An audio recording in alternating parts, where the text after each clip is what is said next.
This is the Doctor, President-elect of the High Council of Time Lords. I am definitely a madman with a box. Anyone for jelly, baby? I'm the Doctor. I'm 904 years old. I'm from the planet Gallifrey in the constellation of Castabras.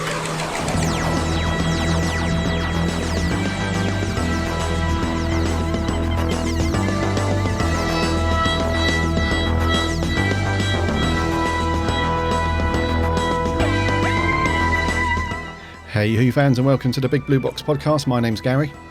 My name's Adam. And this is episode 58.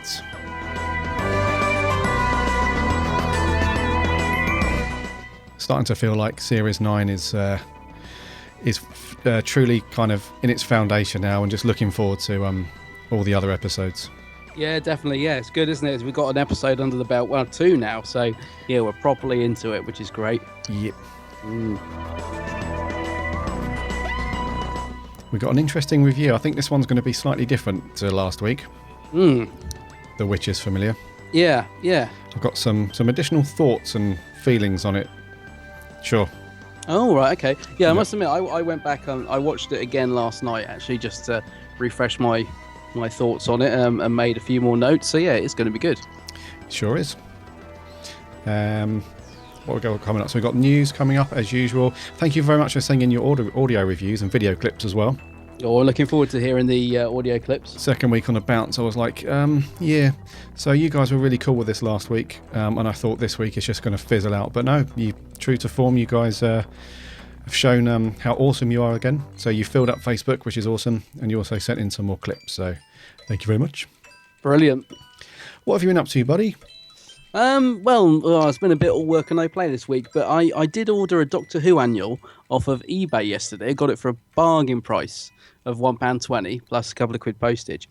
And it's the Tom Baker one, 1979. I haven't got it.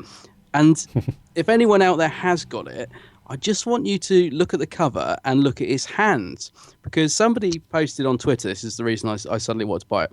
Somebody pointed out on Twitter that if you look at the cover, it's Tom Baker's face and shoulders, but Jon Pertwee's arms. So it's even got Jon Pertwee's ring and the frilly cuff shirt.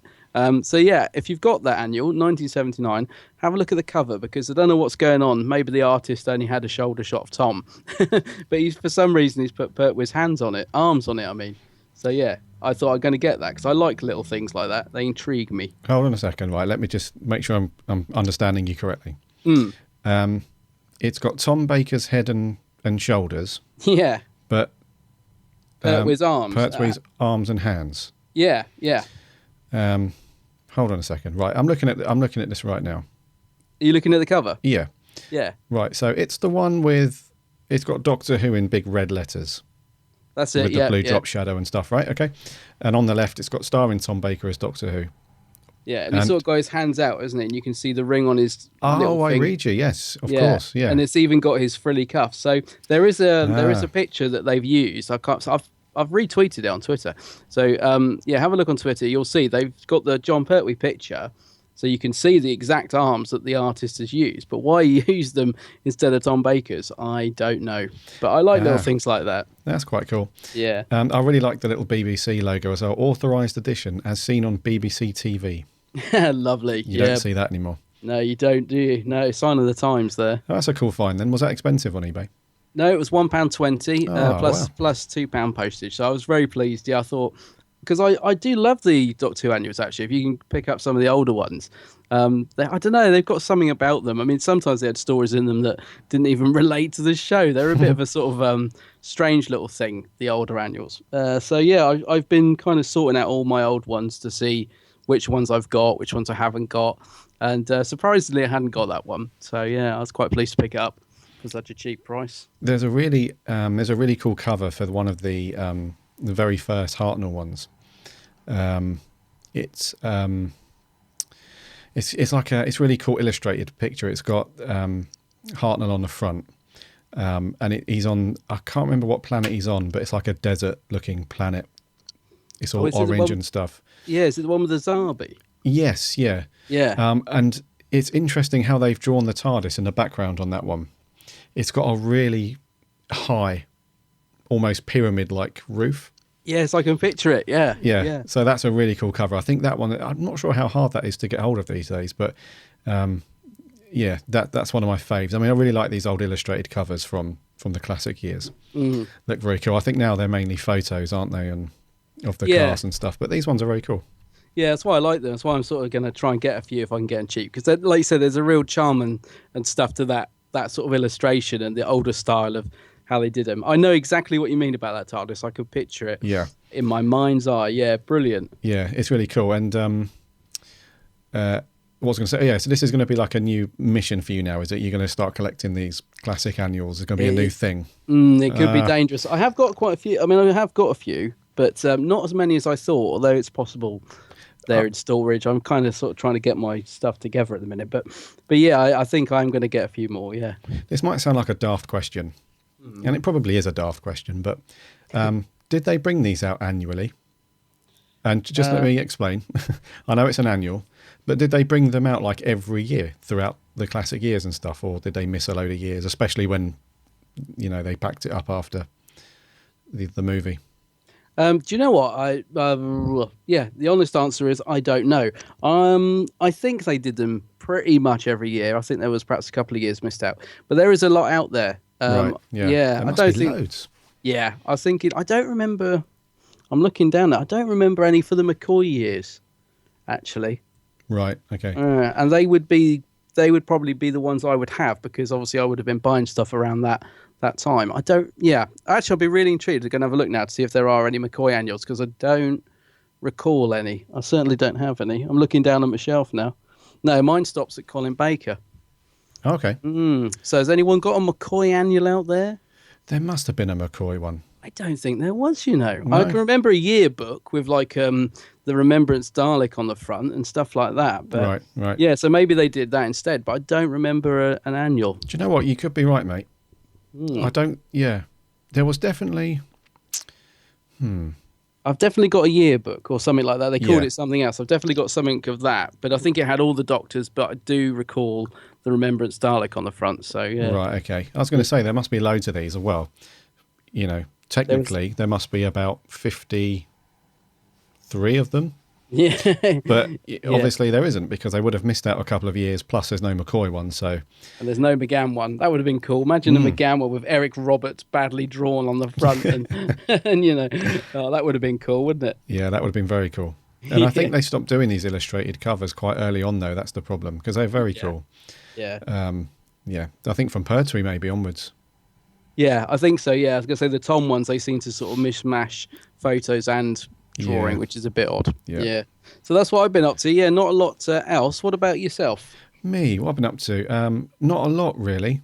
It's been one of those quiet weeks for Doctor Who, because I think I've just been, like, I've rewatched The Witch is Familiar a couple of times, and I've just been into the whole new series, really.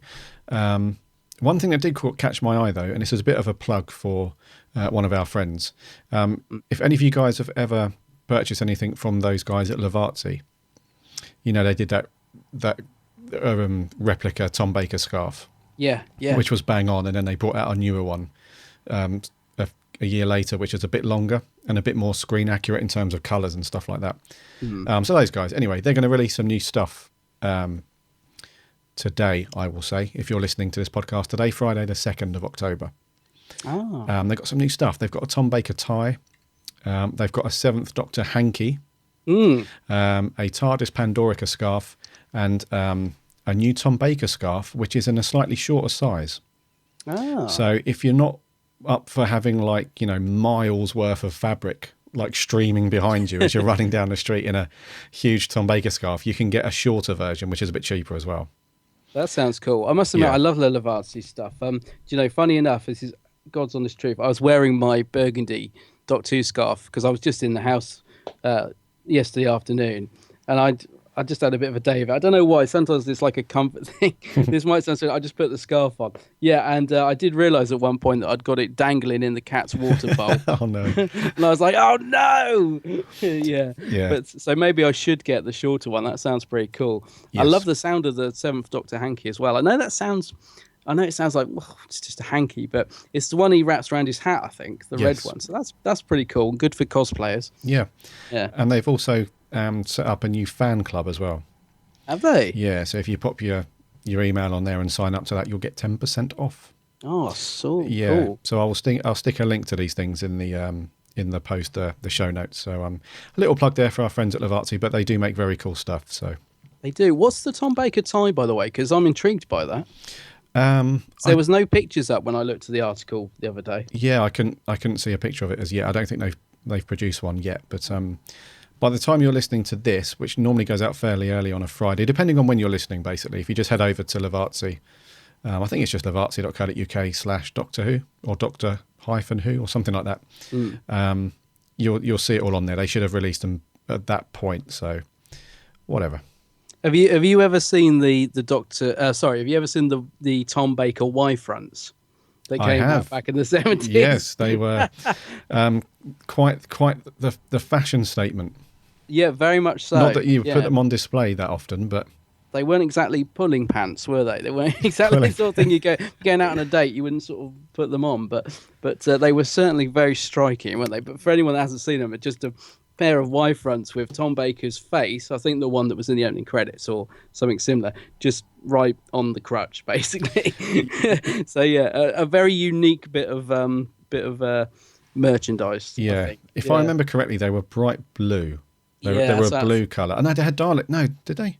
I'm sure they had his face and then some Daleks with the logo and stuff. Yeah, I think so. But yeah, they were right on the front, sort of crotchal area. I'm sad So- to say I never owned a pair. I don't feel my collection's complete because I never managed to get them.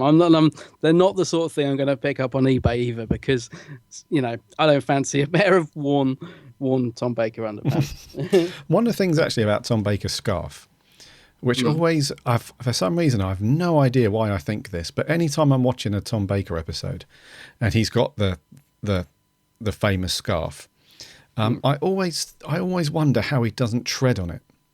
Yeah. I don't know if anyone else thinks that when they're watching Tom Baker with the scarf, but he always has it like in the, how he wears it, like around the neck a couple of times, and then just the two bits just come down and they scrape along the floor. I always wondered how he doesn't, because I would do that like every other step. Yeah, me too. It'd yeah. be like, oh, caught it again. But he's got a knack for just kind of gliding along and not stepping on it. It's quite gracious, really. Unless there's a lot of outtakes that we haven't seen of him, like flying across the sets and knocking the walls down. Yeah, But yeah, it's a good point. That'd be hilarious. That would be brilliant. The lost outtakes of Tom Baker, because it is a really long scarf. Actually, you mentioned that more screen accurate one they did of it, and Yeah. I've got that, and I honestly can't wear it. It is. I mean, I suppose I'm pretty short. I don't know how tall Tom Baker is. He's quite a big guy, isn't he? But yeah, it is a long scarf. It is, the actual yeah. real thing. So yeah. Kudos to Tom for making it through all those years. There's probably About at least spraining an ankle. there's probably enough outtake somewhere to feel like a Blu-ray, like 3 hours worth of just Tom Baker tumbling around. Like, Maybe that's why he got progressively more angry as he went on. Maybe Yeah, that's yeah. why he got so annoyed. the Yeah, damn scarf. damn scarf. Yeah, Yeah. cool. Not been up to anything else, mate. Just watching a few times through the new stuff, and actually no, tell a lie. I ages ago, when I started picking up these Doctor Who books, the reedition. When they reissued a load of those books, and on the spine they've got like a little black and white photo of that Doctor, and they did 1 to 11 or something like that. Yeah. I know the ones you mean. Yeah, so I picked up a few of them, and I started reading not the first one, but I started reading the Chris Eccleston one, Only Human. This was about, I don't know, 7-8 months ago now, but I stopped reading it for some reason. I think I tend to do that with books. When I get a new book, I'm too hasty to start reading it while I'm halfway through another one. Yeah, I know what you mean. Yeah. So I've restarted reading that one, so hopefully I'm going to finish that soon. But that's a cracking Gareth Roberts story. Yeah. Is that the one I often get confused? Is that the one that sort of ended up being the 10th Doctor story, or not? Or is it different? It's one about the caveman. Oh, The right. Neanderthal character. They get stuck in the present time. Oh yeah, that's right. I always get it confused. Yeah, I'm thinking of Human Nature, Family of the Blood, which was no, that was Paul Cornell, wasn't it? Yes, Yeah. I always get those mixed up. Yeah. Yeah, but it's a good story though. It's the Dr. Rose and Captain Jack. Oh, so it's quite funny as well. It's pretty good. Yeah, I like that team. I like them together. Yeah, so I'm reading that as well. Hopefully get that finished soon. I think I read up to like I think about like the 5th or 6th chapter when I first started it. So I'm up to that again now. So I'm gonna power through. I know what you mean about the books. I love buying books, but I never have the time to read them. And I'm the same as you. I hate to start a book and not finish it. I've been reading the blimmin' To Kill a Mockingbird for about 10 years. But I just struggling with that. But yeah, there's 3 new Capaldi books that have come out this week, I think, that have just turned up this week. And again, like they've gone on the shelf, and I'm thinking I haven't even read the 3rd one in the first 3 that they brought out of his new books yet. So yeah, I've already got like 4 Capaldi books lined up, ready to read. Ready to go. I can't think what it's called. It's like Deep Time, and I can't remember. They've been floating around on the net for a while, but they've only just been released. Yes. I don't know if you know the ones I mean. Yeah. Yeah, so they've just turned up this week as well. So more books running out of shelves. Need some more shelves. Need another room. Yeah, need another room. Need more time. Need a house that's bigger on the inside. Definitely do. Shall we land and do some news, buddy? Yeah, let's do it.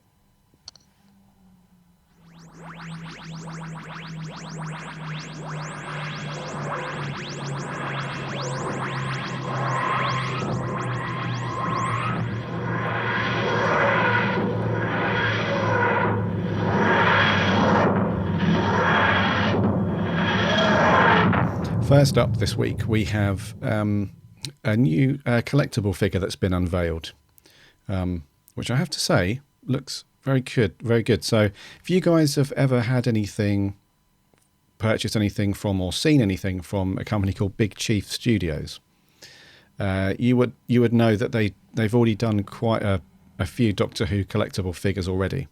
And when I say collectible figures, I don't mean like the 6-inch action figures. I'm talking about the proper, I think it's 1/6 scale,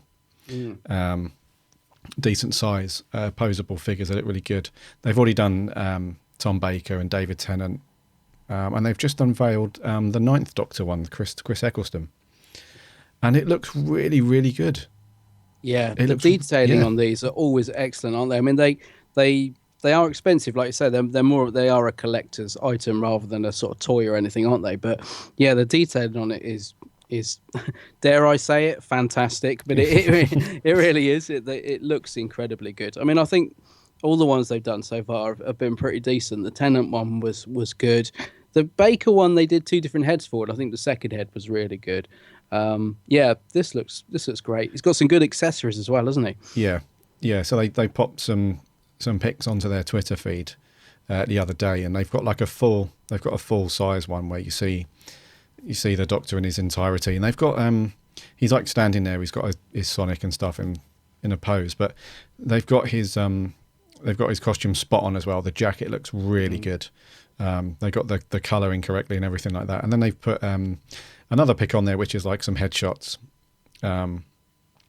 And in terms of like head sculpts, I know what you mean about the Tom Baker one. One of them wasn't particularly great, but I think it was the second one. I think you're right. The second one was a bit better, and they kind of did.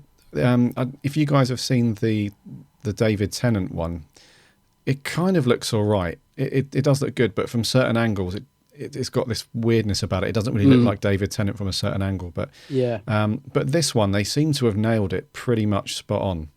It's good. It looks really good. They've got the ears right. Yeah, they've got the ears right. Yeah, and they've got the mouth right as well. Yeah, no, it's a good likeness. I was going to say, do they? Sometimes nowadays they do like this laser. They sort of put it, not laser, they put it into the computer, don't they? They get the actor to sort of do a 3D image on the computer for them to mold it and stuff. And I wondered if they use that, but I'm guessing they don't. I don't know. But it's a good likeness, however they've managed to do it. But you know what I mean? I think Character did it for a while. They sort of actually get a 3D physical printout to sort of use for the sculpt. Yeah, they do like a 3D sort of laser copy thing where it scans the head like 360 and then from the computer, they do like a 3D print of it now and stuff like that. I think there's still a lot of craftsmanship involved, though. I think there's still a lot of stuff that like the artists have to do and that. But I just couldn't imagine Chris actually going in to do that. But they, however they've done it, yeah, I think, like you said, the likeness has been, they're always quite good. But I know what you mean about the Tennant one and the first Baker one. The Capaldi one was fairly decent, I thought. But this is really good. I think it's a really good likeness. I love the fact I've just noticed on the little accessories, you've got the egg. What was it? We were talking about this, Blonde Felch from the what's the story called? Boomtown that we reviewed the other week. yes, That's her, isn't it? That's her as an egg. as an I egg, think, yeah. I Yep. believe, which is superb. And that little thing, that little funny robot droid from End of the World. That's cool. Yes, the little spider-like insecty type robot thing. Yeah. There's 2 versions of the Sonic Yeah. because they can't really do enough sort of moving parts on something that small. You've got a Sonic that's like standard size, and then there's one that's in the extended version as well. Why does he come with a banana? That's when... Oh, hold on. There is an episode, isn't there, in Series 1 of New Doctor Who? There's an episode somewhere with him and he does something with a banana. I know that sounds extremely dodgy, but I don't mean to sound it that way, but he does. There is a scene, isn't there, with a banana? Come on. I can't think of it. The only one I can think of is in Let's Kill Hitler, where he pulls... Riversong's got the banana as a gun. I can't remember the Ninth Doctor with a banana. But it must be, because it's in there. It's in there, so it has to be true. Yeah. No, come on. It's there. There's an episode with something with a banana. I can hear the listeners screaming at us, but I can't think of it. I was just thinking that it's one of those moments where people are listening, going, "You flipping idiots! It's this." I don't know. Yeah. It'll come to me, but I can't think of it. Yeah. Actually, I just got to ask you: have you seen the exclusive 12th Doctor one that Big Chief are doing for the Doctor Who Festival? Yes. That Alex. Yeah. it looks brilliant. I think again it's going to be around the sort of £200 mark. I mean, how much is this one? They're normally around £200, aren't they, or just under? Or Yeah, so this one, I'm not sure if you can pre-order it as yet, but yeah, it will be around the £180. that's mark, it. I would yeah, say. Yep. yeah. Well, I think the festival Doctor Who Festival exclusive of the 12th Doctor. I think it comes with a brown jacket, if I remember. Looks brilliant, and he's going to be about £200. Just Yeah, so the Capaldi one, it does look, as you say, pretty awesome. They haven't put anything on. They've got a little snippet on their website, and you can pre-order it. Is this the same one, or is this a different one? No, it's a different one because this one's only going to be available at the festival. Oh, It's of like course, yeah. Sorry, a special that they're doing for it. Yeah, I'm just looking at this. The pictures, they often pose their figures with a really cool TARDIS, which you can't buy that TARDIS from them, can you? Well, Oh, you can buy the 10th Doctor's TARDIS. oh, Yes, and you can buy the 11th. Hold on, yeah, the 10th and the 11th Doctor's TARDIS. They're going to bring those out separately, and you can pre-order them now. Ooh. How much are they going to be? Yeah. So 10th Doctor's TARDIS, 270, Oh, and the same price for the 11th Doctor's. Now, I have to say, they do look just amazing. They do look good. Yeah, and you might think, well, they're very similar, so they'll just do like a similar build and just touch them up differently. But the difference between the two Doctor's TARDIS is bang on, absolutely spot on. So the 10th Doctor one's a slightly darker wood and looks a little bit more aged, should we say?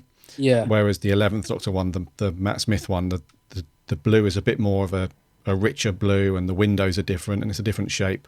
So they have put a load of detail in. They look really, really good. They do look nice. It's so tempting. I mean, God, I know on my other half of today, it'd be like, oh, we don't need any more TARDISes in the house. Yeah. Because I'm even looking around my room now. I've got so many different variations. That's a strange question, but how many how many TARDIS have you got? How many TARDIS are I? Yeah. I've got 3. Right. Yeah, I've got one that came with like the toy line. So when I got the David Tennant action figure toy thing with Martha Jones and some other bits. Oh, I got yes. TARDIS with that. Actually, no, I've got 4. So I've got that one. I've also got one that came as part of a Titan thing. Oh yeah, It's yeah, I on. know. Yeah. And I've got one that's a bit smaller, which I don't think it's part of any line. It's just like a little smaller one. I think I got it from Forbidden Planet. And I've got another one as well, where you put your finger on the bottom and you spin it. Oh, I know. You Yeah, know. smaller version. Yeah. Yeah. So I think I've got the toy version of the 10th Doctor one that came with that figure, and then I think the one that you put your finger on and spin around is the next. I think that's Matt Smith's TARDIS. Yeah. So I've got a few. You've got loads, haven't you? I have. In fact, I was. I nearly had another one last week, but I couldn't. I went into B&M, and they've just brought out an exclusive. It's a money box one, so it's the same size as your one that came with the 5-inch figures. Yeah. And it's the Capaldi one, so it's the Capaldi Blue, and it's got speech and light sound effects. So presumably, you've got some of 12's phrases. Okay. Hopefully, it hasn't got shut up. Anyway, I went to B&M. There they were. They were on the top shelf, like a million miles up in the sky, and I'm quite short, and I couldn't reach them. So I was like, my other half was laughing. I was like, I just want to have a look at it, and it was like really cheap. It was like $9.99. But yeah, I couldn't reach it, so I couldn't find any member of staff to ask, because I would have got one. It was a tenner, even though I don't need another TARDIS. But Yeah. I wanted to hear what it said.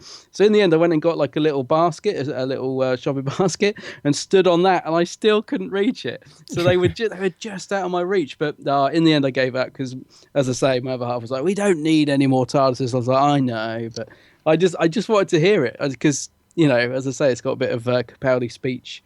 Presumably when you put money in it, I don't know, but I might go back and get one at some point. You can never have You can never have too enough. many TARDISes, No.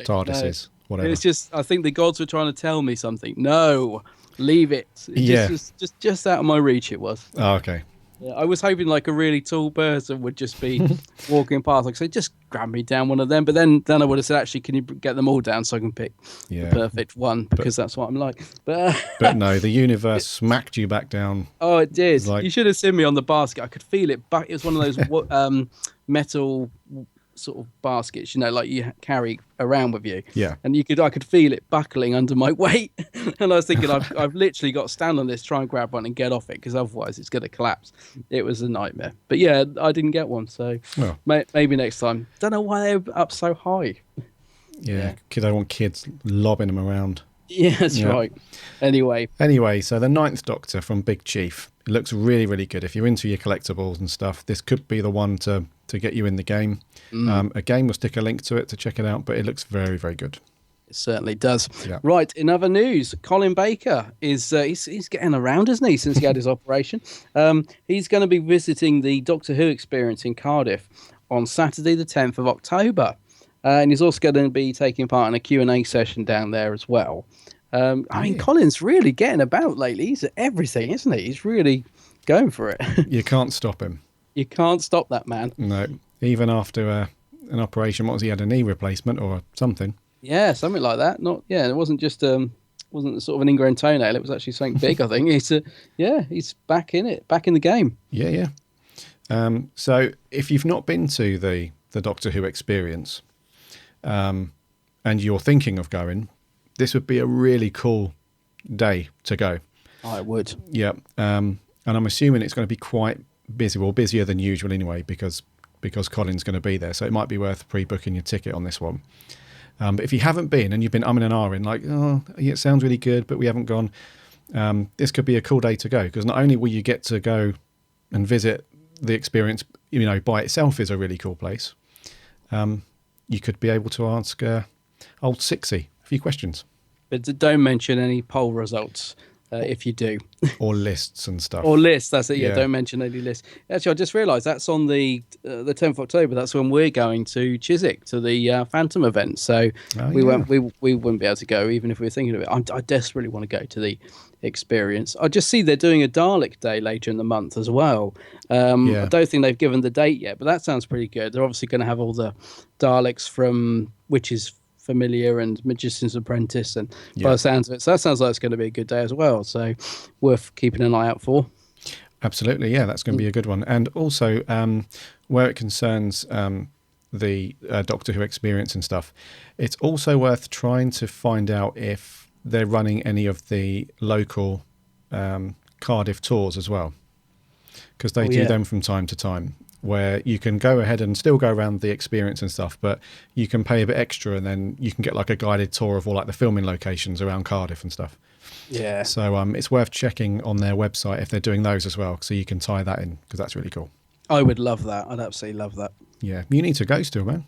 I know, yeah, I do. I really do. I was hoping to do it for my birthday this year, but things took a different direction. But yeah, it'll happen. One day I'll get down there. Yeah, it was. Well, we still need to maybe possibly look at doing a big listener meetup over there. Oh, yeah, definitely. That would be awesome. We should get that on the radar for next year. I think that'd be brilliant. Next year, Big Blue Box meetup at the Doctor Who experience, and that'd be awesome. That would be great. Yeah, love the sound of that. Yep. Anyways, moving on. Lastly, in the news, we've got So,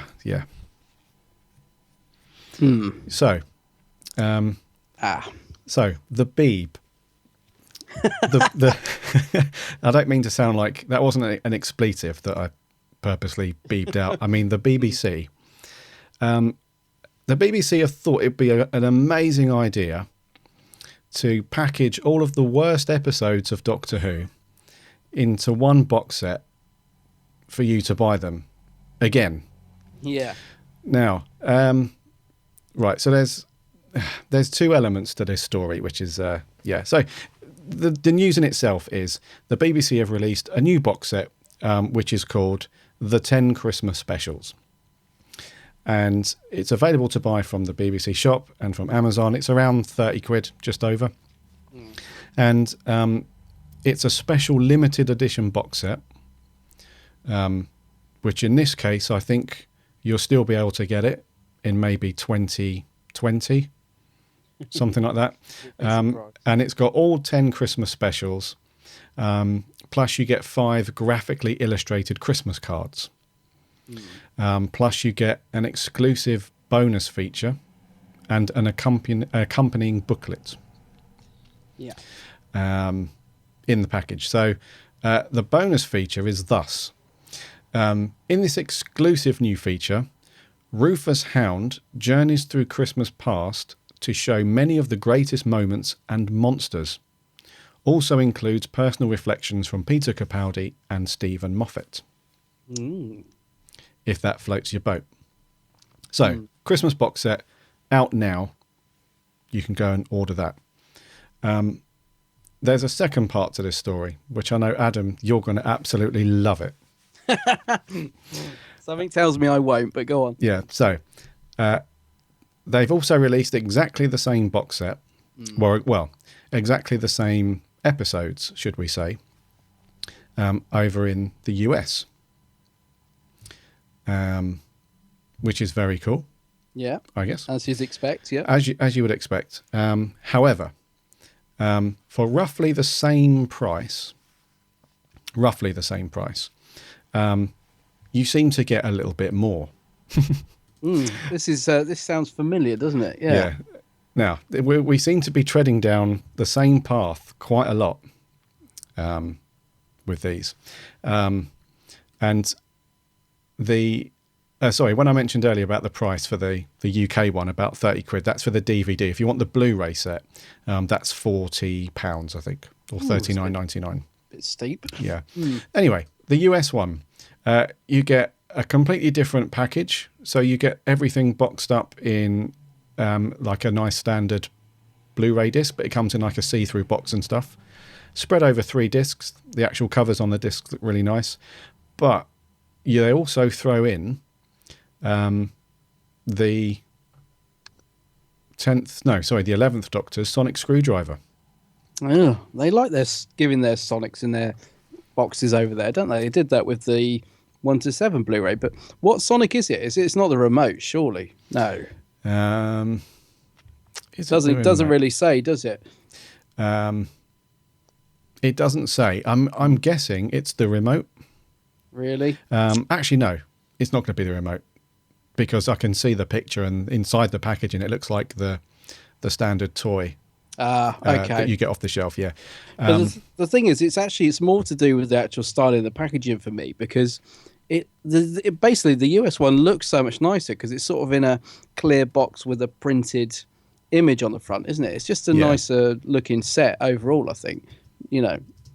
Personally, I'm looking at the UK one now, and you get these Christmas cards, which, quite frankly, look very.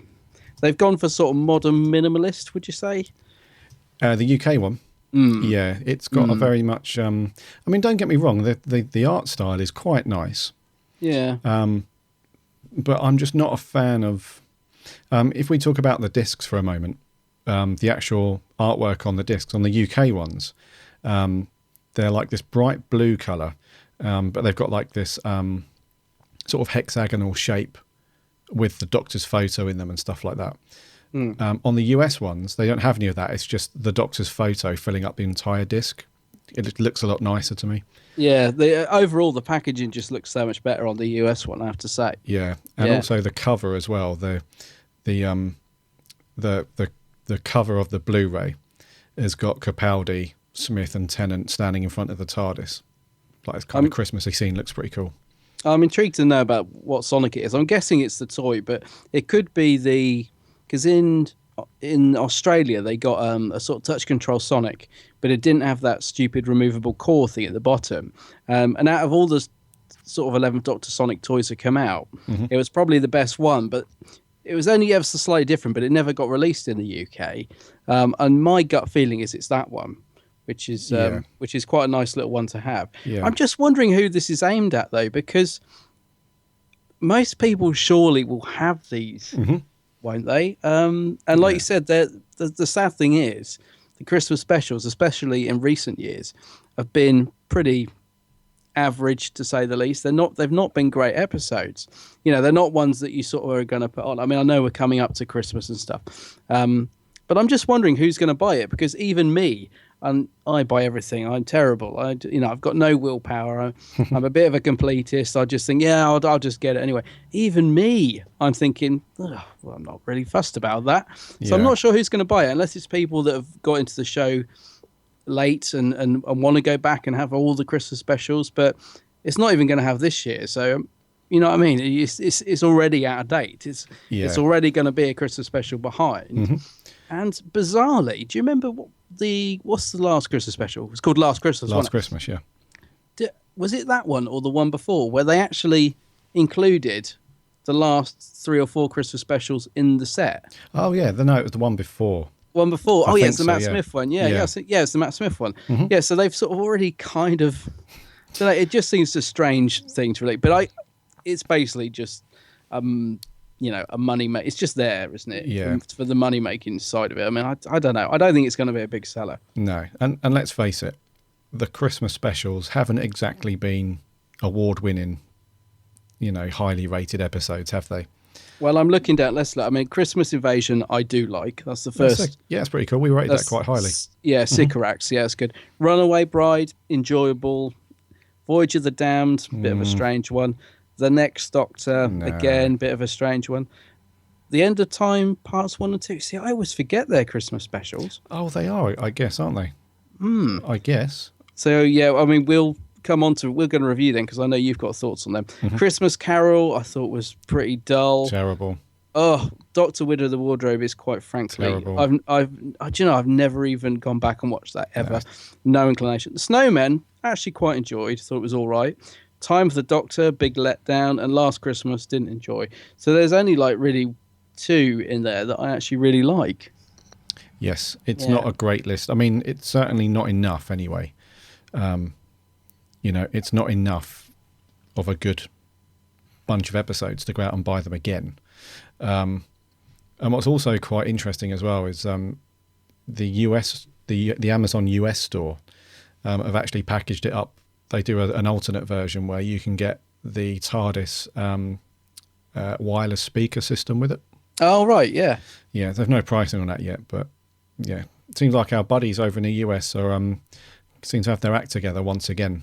Yeah, on you're getting all the sets. good stuff. Yeah. You're getting all the good stuff. So I'm not sure if this must be a BBC America kind of thing, where they just seem to I don't know. In terms of especially box sets and stuff like that, they just seem to be a bit more on the ball and, you know, packaging up some really nice designs and a bit more stuff for your money. So Yeah, they seem to put a bit more effort in, I think is what it is. Whenever you compare the two, it always feels like ours just seems to be the bare minimum that they can get away with. And yeah, like you said, it always seems to be that they're just putting a bit more effort into the US versions. yeah, I I think that's what it is. know the UK set has these Christmas cards, but let's face it, They're that's awful. That's not enough, is it? To No. make you want to spend 40 quid on a Blu-ray box set. Certainly isn't. No. Yeah. Anyways, if you want to buy them, you can get them now. Yeah, I'm thinking, are they available now or just pre-order now? I think it's just pre-order, Just pre-order. So they're out on the 19th of October. They'll be released. Cool. So that's that's that. I reckon we should get into our review. Yes, I was going to say, that's enough of the news. Let's get into our review of The Witch is Familiar. This one's a mad one, isn't it? I mean, it's almost like it's proud. Kill it, Doctor. They're all gonna die anyway. Indulge yourself, go on. Kill the Dalek. Do not kill me! Do not kill me! Is Clara dead? No! Doctor, no! I'm not dead, I'm in here! Can you hear me? I am a Dalek! I am alive! I'm your friend, I'm your friend! I am your enemy! Your enemy! No, please, no. Mercy! Mercy! You shouldn't be able to say that. Mercy! That word shouldn't exist in your vocabulary. How did Davros teach you to say that? Mercy! Why aren't you trying to kill me? Mercy! Because I would never kill you. You were the last person that I would ever kill. I show mercy! I'm putting the gun down. Open your casing. How? How? Just think the wide open. It'll work.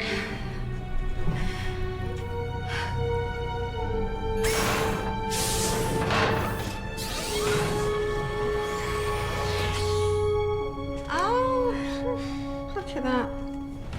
Now there's a surprise. Missy, run. Missy Rudd. I do like that scene. Did like that bit. Missy's just so evil, isn't she? She's shown her true colours Oh. again. Yeah. Yeah. Good scene. It was a really good scene. Right, so for The Witch is Familiar, we pick up right from where we left off from The Magician's Apprentice. So supposedly Missy and Clara had been killed by the Daleks, even though we suspected that probably wasn't the case. But, you know, for the sake of the last episode, they had been exterminated. And the Doctor was kind of feeling a bit down, is probably the right way to describe. Yeah. It looked like Davros had got the upper hand. And so, yeah, so we pick off straight away, and the Doctor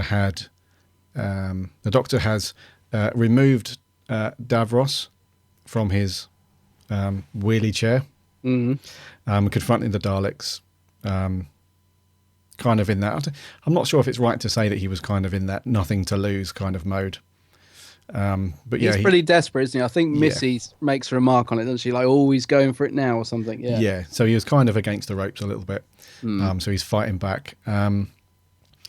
But then we find out, obviously, that Clara and Missy are very much not dead. They've just been teleported out into the deserts of Skaro. Missy's got poor old Clara hung upside down while she's sharpening a stick. Yep. Which is quite funny in Yep. itself. So she's quite menacing as usual. Yeah. So they make their way back into the city to rescue the Doctor via way of the quite disgusting, actually, Dalek sewers, Yeah. which we'll come on to. All the while, the Doctor has been, he's kind of, I think he tries to threaten the Daleks a little bit. It kind of backfires. You end up just going back into Davros's chamber, and that leads on to quite a touch. I mean, a lot of this episode was conversation between the Doctor and Davros, which led to a really touching scene, I thought, Yeah. between the two of them. But anyway, this was just Davros kind of masterminding his cruel master plan still, which he thinks that the Doctor's going to, as a result, the Doctor's going to kind of give regeneration force to all of the Daleks and Skaro, including himself. But the Doctor's got the upper hand, as usual. Yeah. Rescues Clara, Missy runs off, and then we're off on another adventure. Pretty much, yeah. Clara actually says, doesn't she? I want to go and have some fun now. Yeah. Some real adventure.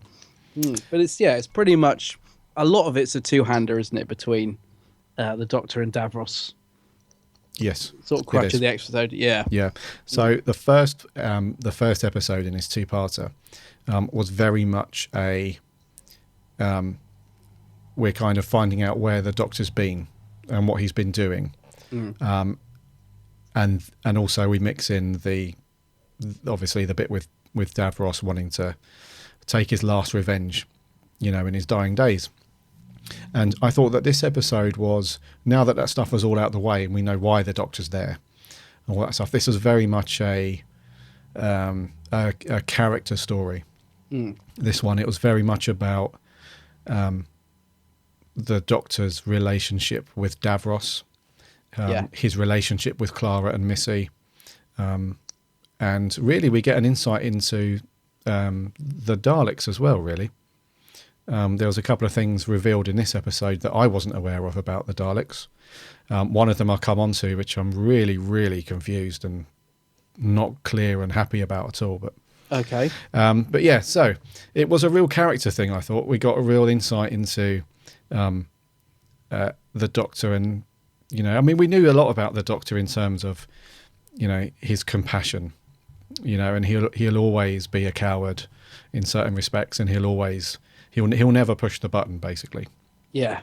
Which we've seen that many times anyway, with the Doctor's character, but it's the first time we've really seen Capaldi kind of really up against it, and against the ropes this much, where he probably thinks that Clara is dead because he's still trying to find out, he's absolutely shocked, and pleading with Davros and the other Daleks to bring Clara back. Because there's that really cool scene where he's in the Dalek chamber and he's in Davros's chair and he's got the extermination gun thing, and he's shouting, isn't he, like, bring me Clara Oswald, and as far as the Daleks are concerned, she's dead. Yeah, because he's saying, who's going to be the one to tell me? Who's going to dare confirm it? Yeah. He's really, great performance. I don't know if you remember me saying, but when I first watched this, I said to you there's a bit I was a little bit uncomfortable with in this episode. And actually, I've got such mixed feelings about the fact that he throws Davros out the chair, because I loved seeing Capaldi in the chair, and I thought it was a brilliantly funny scene. There's a bit where he's got a cup of tea as well, and he said, the real question is, how have I got it? The answer is, I'm the Doctor, just go with it. Which I think is Stephen Moffat basically saying to the fans, you think this all the time, you don't, just go with it. Yeah. But it was a great scene, but I was uncomfortable with him throwing Davros out of the chair, because I've always thought that the chair sustained Davros's life. I always thought it was like a sort of life support chair. So I didn't like the fact that the Doctor was just throwing him out of it. I thought it was a bit callous, but I guess, like you said, he's being pushed to the edge, so I kind of get it on a second watch. But also, the only thing I could think of is that all those wires and that were keeping him alive, but the fact he was just on the floor, I don't know, I just assumed that was keeping him alive, because in Genesis, when the Doctor switches it off, he starts withering and dying, and he immediately turns it back on. So I didn't really, so as I say, mixed things. Didn't really like that, because I thought you can't take Davros out of the chair because he's dying anyway. He'd probably completely just conk out there and then. So that didn't sit quite right with me. Although I did love seeing Peter Capaldi in the chair, and he looked like he was just having a ball. I bet he was absolutely fanboy in the day they filmed that. Yeah. It was a great scene, but yeah, it did, as I said, a bit of a sort of confliction of emotion for me on the actual on that bit. But okay. It was funny, though. I did love it. And I do like the way they got round it as well, because I was thinking, how are they going to get him out of there? And the thing with the snakes, I thought, that's cool, because I had completely forgotten about that. character whose name I can't remember and still can't pronounce. Colony Sarf. That's the one. Yep. Yeah, was he even in it? I can't remember now. He wasn't, but I think the snakes that make up his body were in it. Right, yeah, cool. Yeah. I was going to say, because I was thinking we were going to see a bit more of him, and we didn't. But yeah, I liked that because that took me by surprise when they sort of started wrapping around the Doctor in Davros's chair, and obviously then he gets thrown out of it. I thought, oh, that's cool, because I'd completely forgotten about them. Mm-hmm. So yeah, it's a good scene. I just don't know. I don't know that Davros can just be taken out of his chair like that. But again, like the Doctor says, we'll go with it. Yes. Yeah, that scene. I mean, yeah. So what I was saying about character stuff is that it scenes like that that really push these characters forward for us, because I think the Doctor was very close a couple of times to not really doing. I mean, there's a scene later on which we'll come on to where Davros gives him the option, which is kind of a fake option. It turns out that to wipe out all the Daleks, but. I felt there were a couple of times where the Doctor was getting closer to that point where he really did have, not a lot really to go on for. And I think that's just added, it's all added to the fact that he's kind of, he's got not a guilty, but a shameful kind of conscience about letting Davros live as a kid. And, all that stuff is obviously still plaguing him a lot. Yeah. Which we see in some of the conversations later on. But, so yeah, I mean that. Oh, okay. Let's stick with that scene. So I thought it was I did think it was quite harsh when it cut back to Davros's chamber and he's just on the floor and there's just half of him, and his mechanical spine is sticking out the bottom, and it was quite harsh. But then I think as we said, it's the Doctor's kind of he's being pushed to his limit, so he'll kind of just do what he wants to do to. To sort it out. But I think, that is right. Davros does need his wheelchair, if you like, because that does sustain him. Absolutely. Yeah. So I think the fact that the Doctor's kind of booted him out of it, I think it's just a case of he wasn't out of it for long enough to be a problem. I think that's all it is. Yeah, it's just also the fact he was dying as well. I was thinking, I just don't know that that's quite works, but as I say, I did actually enjoy the scene. I loved seeing Capaldi, and he does come out with some great lines as well about anyone for Dodgem. The Dodgems, yeah, that was awesome. There was some really great stuff in there, and I'll tell you what, I will just say this while I remember as well.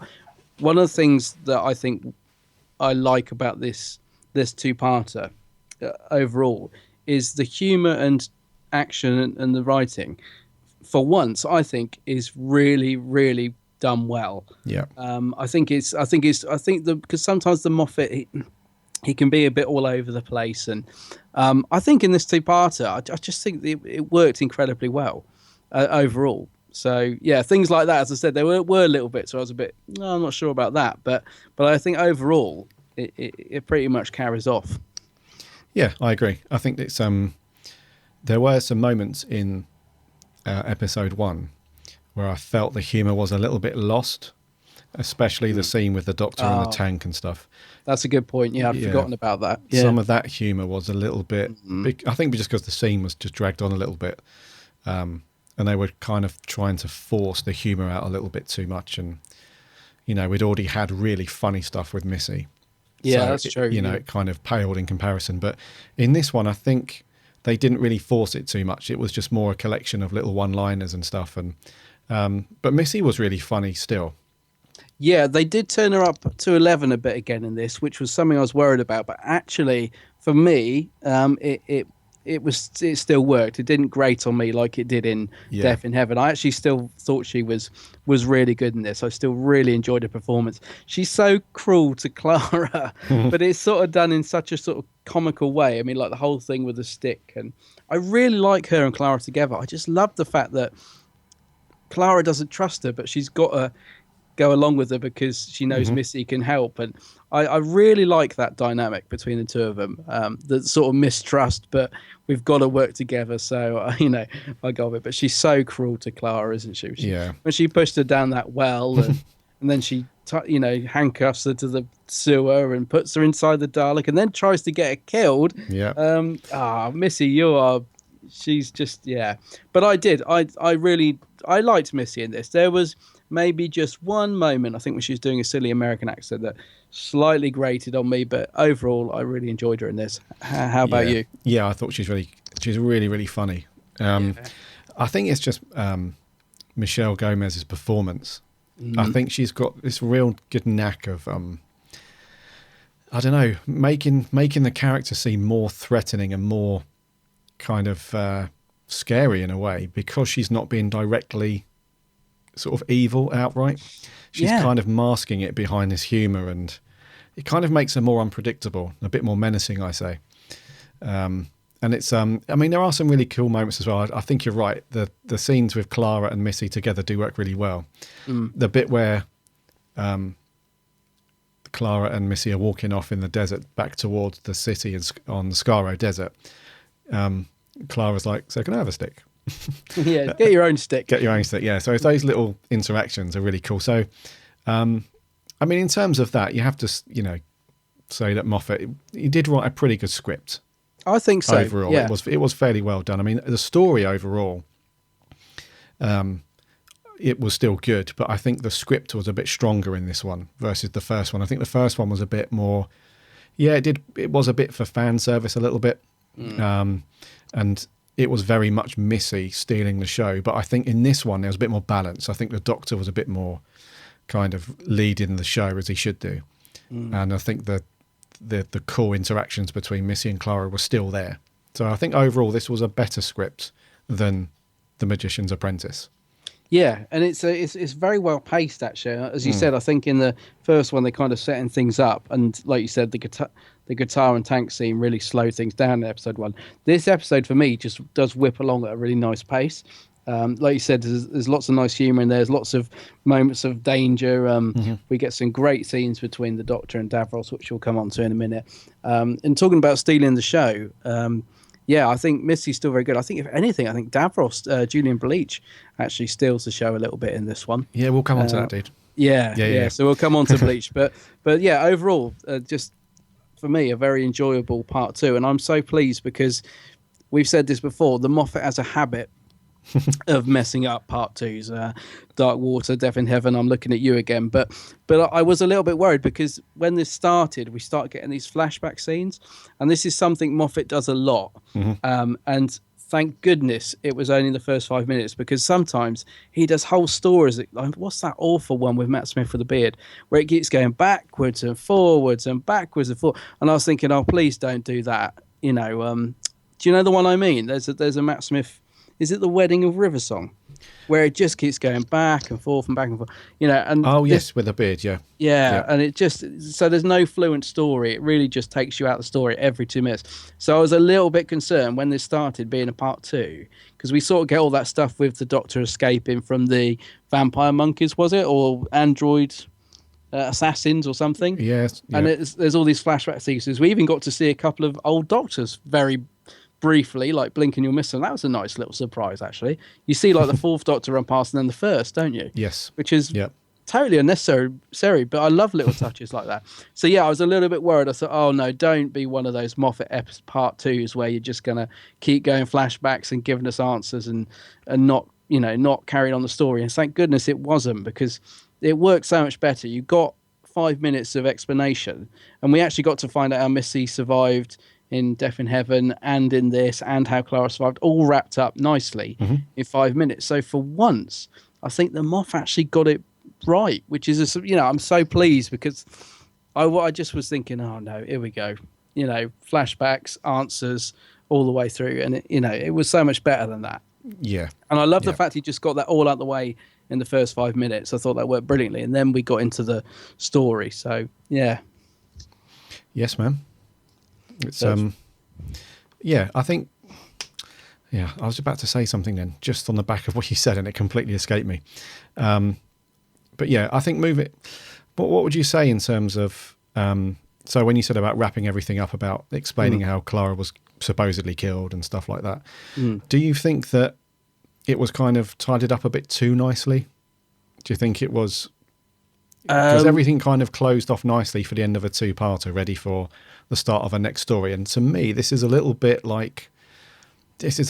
un-Moffat, if you like, because he likes to have this thing where you have like these little story nuggets that go across the complete arc of a series. But apart from the confession dial, there wasn't really anything else here, was there, apart from Missy, who's probably going to pop up again. There wasn't really anything else that we can see that's going to carry over. Well, I don't know, because Missy was left in the middle of all those Daleks, and Davros, the last scene of Davros is him just being left in his chamber. So we don't really get any resolution of what's going on there. So I have a gut feeling we may see them working together, maybe in the final. That's a bit of a sort of, don't know, but I'm just throwing that out there. I wouldn't be surprised. I think we're going to see Missy working with the Daleks, I reckon. She was kind of just left with them. I mean, we know she's coming back in another episode. So, yeah, either they exterminated or she escaped and we won't see them again. But I get a feeling we might see them working together. Yeah. Although she did poke Davros in the eye, so maybe I don't think he'd be that keen to work with her. Yeah. I didn't like that bit, actually. I thought that was silly when she poked him in the eye. Because it made the mask look rubbery for the first time ever. That's a brilliant mask they've given him, and she sort of poked him, and I don't know, didn't like that bit. Yeah, the eye itself was like just plasticky. It had no didn't, give in it or anything, did it? No, it was silly. They should have cut that. But anyway, I progress. Yeah. So I think Davros will be back in a future series. I hope so. I don't think he'll be back in this series. I think that they've kind of left it for us to think, did he survive? I almost hope that we don't see him again, actually, because he was so good in this one that I think it'll be overuse of him. I think it'd be great. Yeah, like you said, let's leave it. Great two-parter. Focus it very much on Davros.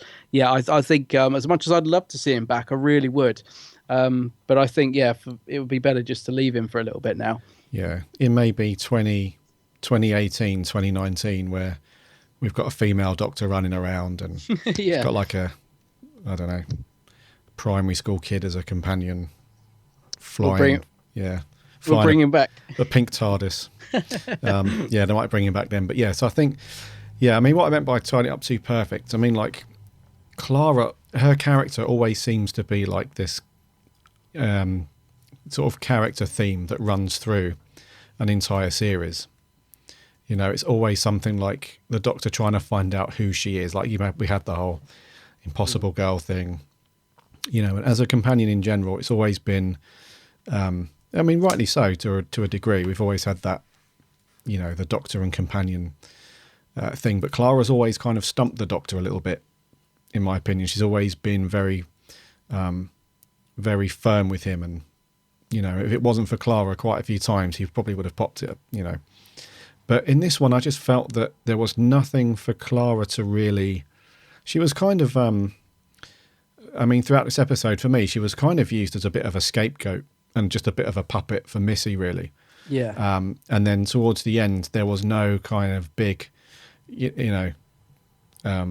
character reveal from Clara, like, this is something that the Doctor's going to have to investigate and look into throughout the rest of the series. It was kind of strange for it to end like that, with Clara taking on the role of a companion that we'd seen in previous Doctors, where she's just happy to ride in the TARDIS and go on an adventure. She's always been like, I don't know if I can do this, blah blah blah. She's always been up and down and roundabout, and I don't know, it just seemed like a bit too clean cut for me on this one. Yeah, I think that is the problem with Clara's character, is she's so unevenly written. I really don't know Clara's character. Like in this, she seemed to be really clever. She was working out how to find the Doctor. She seems to be sort of, like you said on the last review, working with UNIT, and she's just, I don't know, the inconsistency in the writing for her character. I just don't know what Clara is. She's one minute she's really sort of, like you said, really brave, wanting to go off on adventures. Other minute she's throwing her toys out the pram and doesn't. I don't know. And I think she was a little bit sidelined in this. I think the saving grace was the scenes of her and Missy, because they do work so well. But she was a little bit sidelined. But the saving grace for her was being put in that Dalek. You know, Yeah. that created a great scene, especially in the clip that you played in, where Capaldi is like, you know, doesn't realise she's in there, but kind of wonders what's going on, and Missy trying to get her killed and that. I mean, that worked really well. So she got something to do, but yeah, in terms of her character, I think she was a little bit lost in the story, I think. A little bit, yeah. Let's talk about that scene, though, because that was quite a powerful It's a great scene. scene. And I'm in two minds about it, mate. Oh, right, okay. Yeah. I think the actual idea and the whole scene with Clara inside the TARDIS and I mean, even when she first goes into it, she first jumps into the TARDIS and, oh my God, she first jumps into the Dalek Oh, the Dalek, yeah. casing, I guess. I'm really confused about the process and how the actual Dalek casing works, because I was always under the impression that the casing that a Dalek sits inside was literally just used to move them around for weaponry and for protection as well. Yeah. But it seems to me like when Clara was in there and Miss is explaining to her about how she controls it, she just has to think it and, you know, that will happen sort of thing. But one thing that I was confused about is that the casing itself seems to control the emotion or the output of the Dalek, which I'm not sure if I agree with that. Because I was always under the impression that the Dalek itself inside the case controlled everything. So it controlled movement and firing weapons and speech and stuff like that.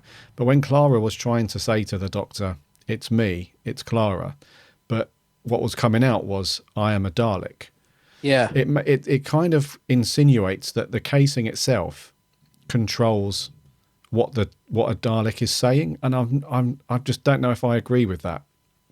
Yeah, I see what you mean. It's I don't know, I'm in two minds about that, because I kind of like the idea that it's like sort of a inhibitor. Is that the right word? That it's actually forcing because what, you know, when the mutants whatever are inside it, I suppose, you know, Davros has created the Dalek casing, if you like, to control and you know, to make them emotionless. And so I kind of get that you know, that it's removing any sort of signs of any sort of free will, if you like. Yeah. But I know what you mean. It's not something we've really sort of delved into too much in the series before, so I can see where you're coming from. Yeah. I didn't like the fact that she so easily could just sit in it. It's like almost as if the Dalek has a little seat in there, and she just literally sat in it as if it was made for a human. Oh, right, yeah. Which is, again, I suppose is not a big deal, but it did kind of, I sort of thought, well, it's very easy to, although I suppose that actually, now I think about it, that does kind of fit in. I mean, they have done that a lot in Doctor Who. I mean, even the Doctors got inside one in you know, William Hartnell and stuff. So, yeah, maybe that's okay. I don't know. I just sort of thought it's a little bit convenient. Yeah, a little bit. If you like, yeah. Yeah, and maybe it's just me, but I just thought that with Clara being completely in control of all her emotions and thoughts and stuff, that she would be able to just whiz that thing around and talk as she normally would do without anything overriding her thoughts and stuff like that. Yeah, and I'm with you. Yeah, and I think you're right as well. I think when like an actual Dalek is inside, then this thing is kind of controlling its emotions, I guess. I just thought that I thought the Dalek creature themselves, I thought it was their own kind of natural thought process that made them so evil without any mercy and stuff like that. I didn't realise that they had to be coupled with the casing in order for them to feel that way. I suppose it's sort of suppressing them, I think. Yeah. I'm not too sure. It's a quandary. I did think about it a lot actually after I watched it the first time. I was like, how is this happening? Why is Clara being, you know, why can't she communicate with the Doctor when she's inside a Dalek vehicle? It's a bit like being in a car and, you know, pushing the accelerator, but the car wants to push the brake. It's like, well, hold on a minute. I don't need you to, you know. I thought it was all just, you know, more of a what's the word? Organic thing.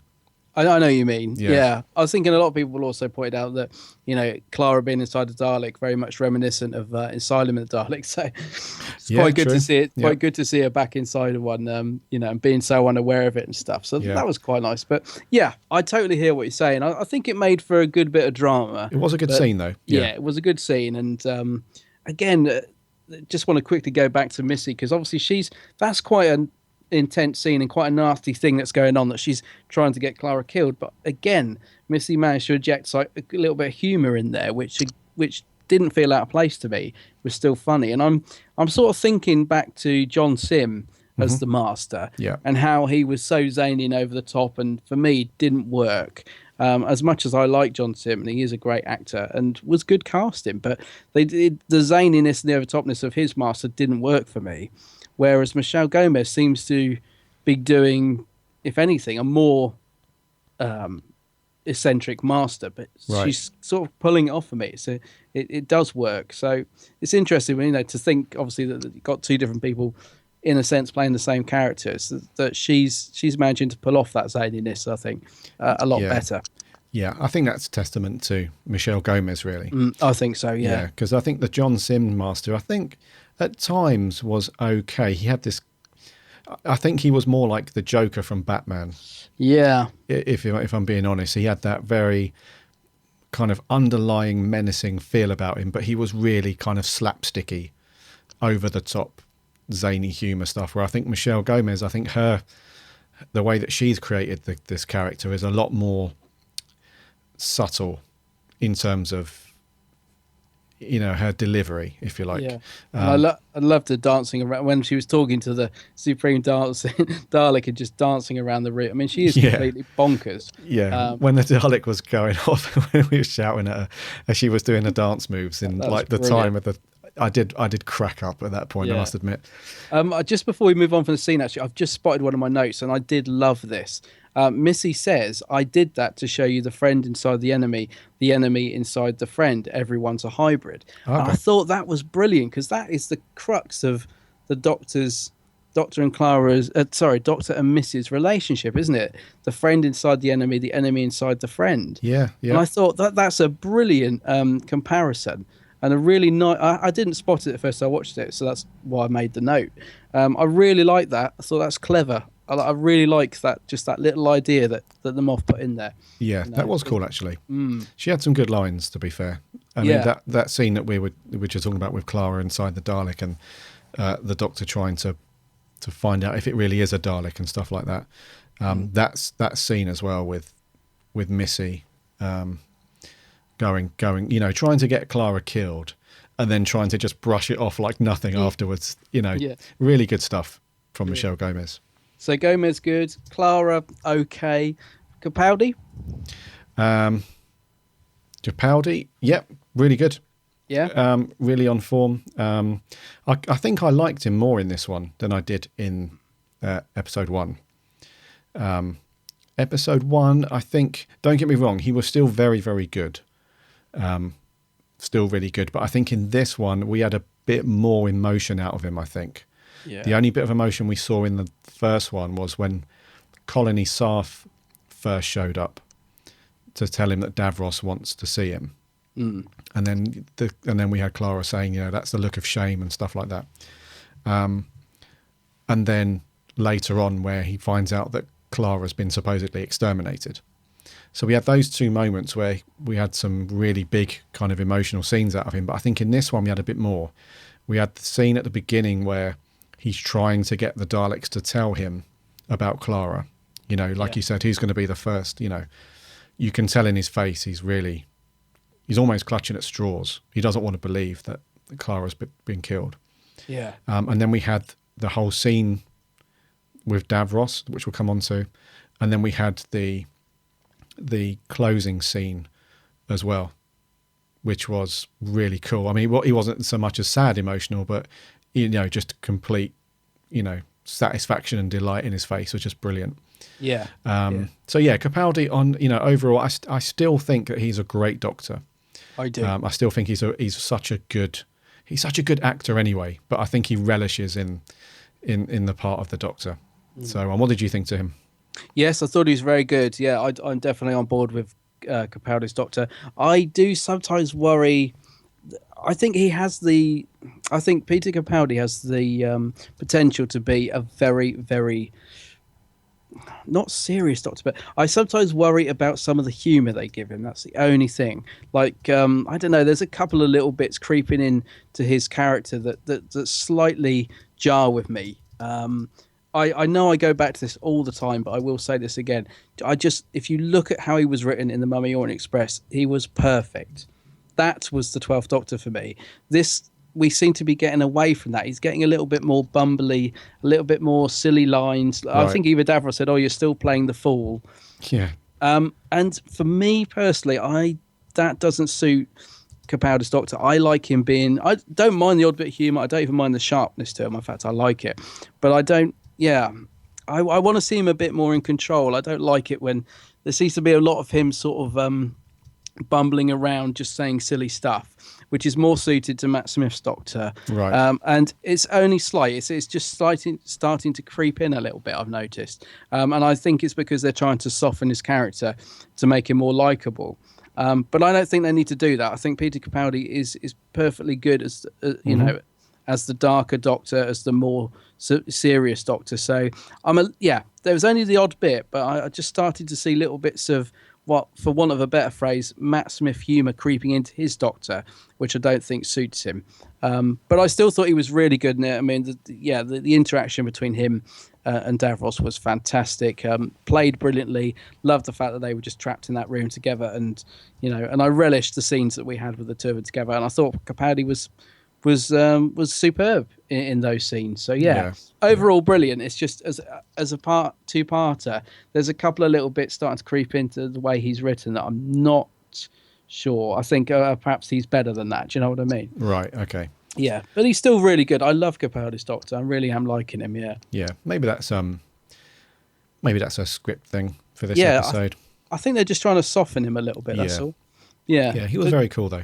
Still really good. Yeah. Before we move on to the scene with the Doctor and Davros, did you appreciate the little scene where we saw the special weapons Dalek from Remembrance? Yes, I did.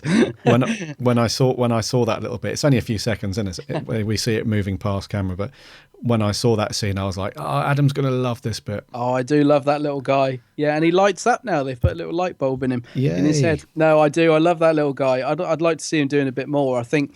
I suppose that's the thing. I was a little bit. I think perhaps the Daleks sort of didn't really do that much in terms of the story in this sort of two-parter, but I think this was more about Davros, so I don't mind. I mean, I would have loved to see the Daleks sort of, going off and going on a rampage and more happening with them, especially as we got the classic Daleks. But it's great to see him. It's great to see the classic Daleks. I know we didn't get any answer as to why the modern day Daleks and the classics are together. And I know that's bugging some people a lot. It's not really bugging me. Is it bugging you?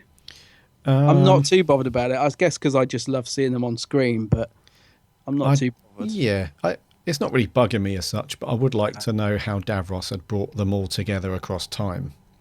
Yes, I'd like to sort of bridge that gap between, because the last time we saw Davros was when it always ends up in like a spaceship that's blowing up or something. How he survives, that man. But yeah, the last time we saw him was Stolen Earth, wasn't it? Was that what it was called? Where he was like, "I name you," and the ceiling's coming in on him and fires everywhere. And so I'd like to see that gap bridged a bit, I think. Oh, Journey's End, when he's going mental. Oh, Journey's End, sorry. Yes. Yeah, me too, man. So I'd like to know how he pulled all of these different Daleks from across time into one place. That'd be quite a feat as well. So it'd be interesting to know how he did that. It would be good. Yeah, it would be good. Yeah. So one more thing before we move on to that final scene, is what did you think to all the mushed up pooey Daleks in the sewers? That was quite gross. I thought it was great. Don't get me wrong. It was a great concept, but yeah, really gross, man. First watch, I didn't like it. I thought, no, I don't like this idea. Where's this come from? Because you've never had it mentioned before, and like you said, it was gross. Bizarrely, I read one of our, not jumping ahead, but I read one of our listeners' comments, earlier, Hello Helen Jones, and she pointed something out, which actually has changed my mind on it, because she mentions Genesis of Daleks and how the Doctor goes into that room and there's all the Daleks, out of their casing, all being, in there. And I was thinking, yeah, it does. The more I think about it, I suppose it does make sense. But I wasn't too sure about it on a first watch. I didn't really like that idea of the Dalek sewer. I kind of think it's just there to bring the resolution to how it ends. Because again, I'm not even sure I like that idea that they, like when Missy brings the Dalek in and they all start attacking it and stuff. And I don't know, something about it doesn't really work for me. Why? How? Is it a living consciousness or what? I don't really get it. Yeah, I wasn't. I was a fan of the concept. I liked the fact that the Daleks kind of just live on forever. I mean, it's probably not very nice for them because they're just like, flushed away into the sewers and they have to just, cohabit amongst all the other mushed up Daleks. So it's not very nice for them. But I like the idea that they're not just killed and then that's it. They kind of survive. They just go on.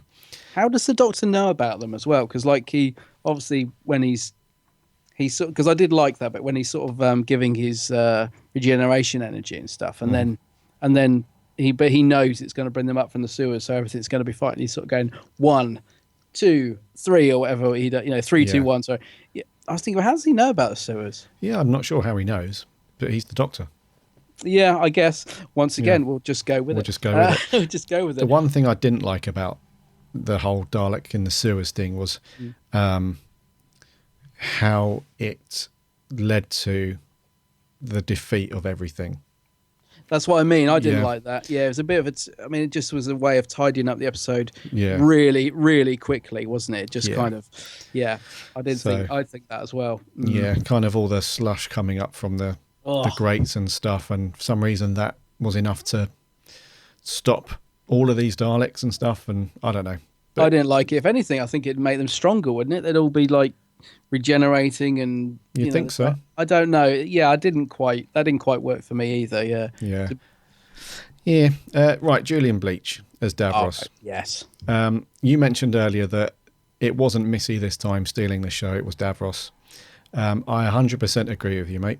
Yeah, he was superb, I thought. Absolutely superb. Yeah, so this guy just gives a belting performance as Davros. He was really good in the first part. He had this very subdued, completely different Davros to what we've seen previously, which is pretty much spot on because he's dying, we think. We're pretty sure of. So he's very much just like a withered old man. He's got no energy really. He's just always, resting his head on his hand, and he's quite laboured in his speech and stuff. And then in this episode, we just see a lot more. So a lot, yeah. So we see him open his eyes. Yeah, that was a shock. First time I watched that, I was like, really? I mean, I know a lot of fans say this conflicts with Big Finish, which it does, because Davros hasn't got any eyes. Yes. Now, I haven't listened to iDavros yet, so I don't know. So I can understand people being... I know somebody that went absolutely ballistic when that happened. For me personally, I actually quite liked it. I've always wanted to see Davros, I just assumed he didn't have any eyes. So for me, it was quite a good scene. The first time I watched it, I was like, it was a real gasp out moment for me. But I can see why fans are going ballistic about it, saying it's not right, shouldn't have happened. He doesn't have any eyes, blah, blah. But yeah, for me personally, I did gasp and think, oh my God. That, when he switched his eye off, I thought it was quite a moment, actually, to be honest with you. I really did. Yeah. When I first watched that bit, I was kind of caught up in the moment, really. Totally. The technicalities on story canon and all that stuff didn't really enter my head at first. It was just such a good scene with Davros saying that he wants to watch the sunrise or the sunset. The sunrise, on Skaro one last time, and I actually fell for it. I did fall for it initially. I'm probably a lot of you guys were like, "What? Don't be so ridiculous. This is Davros." But I did actually fall for it. There was because it was acted so well. Yeah. And there's that really nice scene where the the I was going to say the Davros end, when The Davros said, you know, can't you see that I'm dying? You know, did you doubt that I was dying? And the doctor said yes. And then his reply is, you know, you're not a good doctor. And they both start laughing and stuff. Brilliant. That was so good. I mean, that is Moffat at his best. Yeah, I think we can agree. You know, that is those little Moffat moments there are what takes you from, you know, laughing at something in Doctor Who with a character like Missy to absolutely feeling, you know, pulling at the heartstrings. No, you know. totally. So that's really cool. It was brilliant because he actually asked the doctor as well. He's like, "Am I a good man?" Doesn't he? You know, I've just got to come back to something you said because that was one thing I really wanted to 100% agree with. Something I wanted to say as well is that this is a testament to how good Julian Bleach was as Davros, because all the way through you're thinking to yourself, "Oh, he's going to turn. He's not. This must be part of his plan. He's not really. You know, this can't be Davros. He can't be giving up and dying. You know."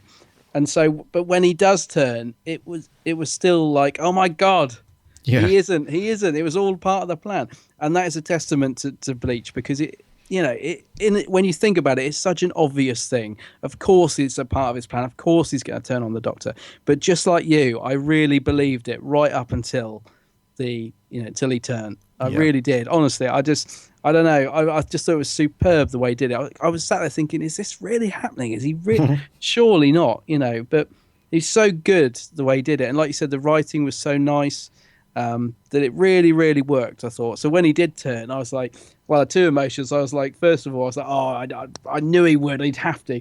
And then I was thinking, this is brilliant. I love it. I've been waiting for this. Yeah. I wanted it to happen. I wanted him to turn. But I really, I fell for it as well. Just like you, I was thinking, oh my God, Davros he's found peace. You know what I mean? He's he's accepted his fate. I can't believe it, you know? Yeah. Superb. Yeah, I love that scene with them sharing the joke. I love the fact that Capaldi, well, the Doctor, says, oh, I'm going to give you a bit of my, don't tell anyone I did this. You know, I'll probably lose an arm and a leg somewhere in the future because of it. But, I'm going to let you see the thing. And then it turns around that he's obviously sort of planned it all along. I just thought, it was great. It really, really was brilliant, I thought. Yeah, the whole thing. And I think for me, that was the star of the show. Oh, definitely. He was a star. Sorry, Julian Bleach. Really good. To give so much emotion under that blimmin' mask is not easy thing to do. I mean, it's a brilliant mask as well, isn't it? How it looks like the sort of classic series Davros, but with a slightly modern touch. They haven't really done that much to it. They've just slightly tweaked it, and it's such a brilliant mask. I think it's superb. Yeah, really, really, really love Bleach's Davros. I do hope we see him again, not too soon, but I definitely welcome a return of him. Yeah, I'm sure he will. And okay, let's move to the end. Lastly, what did you think about the TARDIS reappearing for us, allowing our heroes to escape into the sunset? Didn't really like that. I knew you wouldn't. No, I knew you wouldn't like it. It's the sonic shades. I don't like that. What these sonic sunglasses? Wearable technology. I'm not on board with that at all. No, that was just a bit of a cheap wrap the story up for me. Didn't do it. Yeah, I didn't think you would. No. No, I'm not really a fan of the whole sonic sunglasses either. I think they're a little bit too...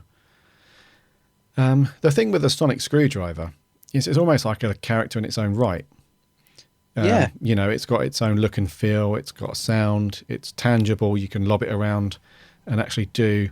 You know, because in a way it's like a Swiss Army knife kind of thing. It's actually, you know, you hold it and use it as you would a tool, you know, whereas the sunglasses, I think it just doesn't feel like Peter Capaldi's Doctor would use them.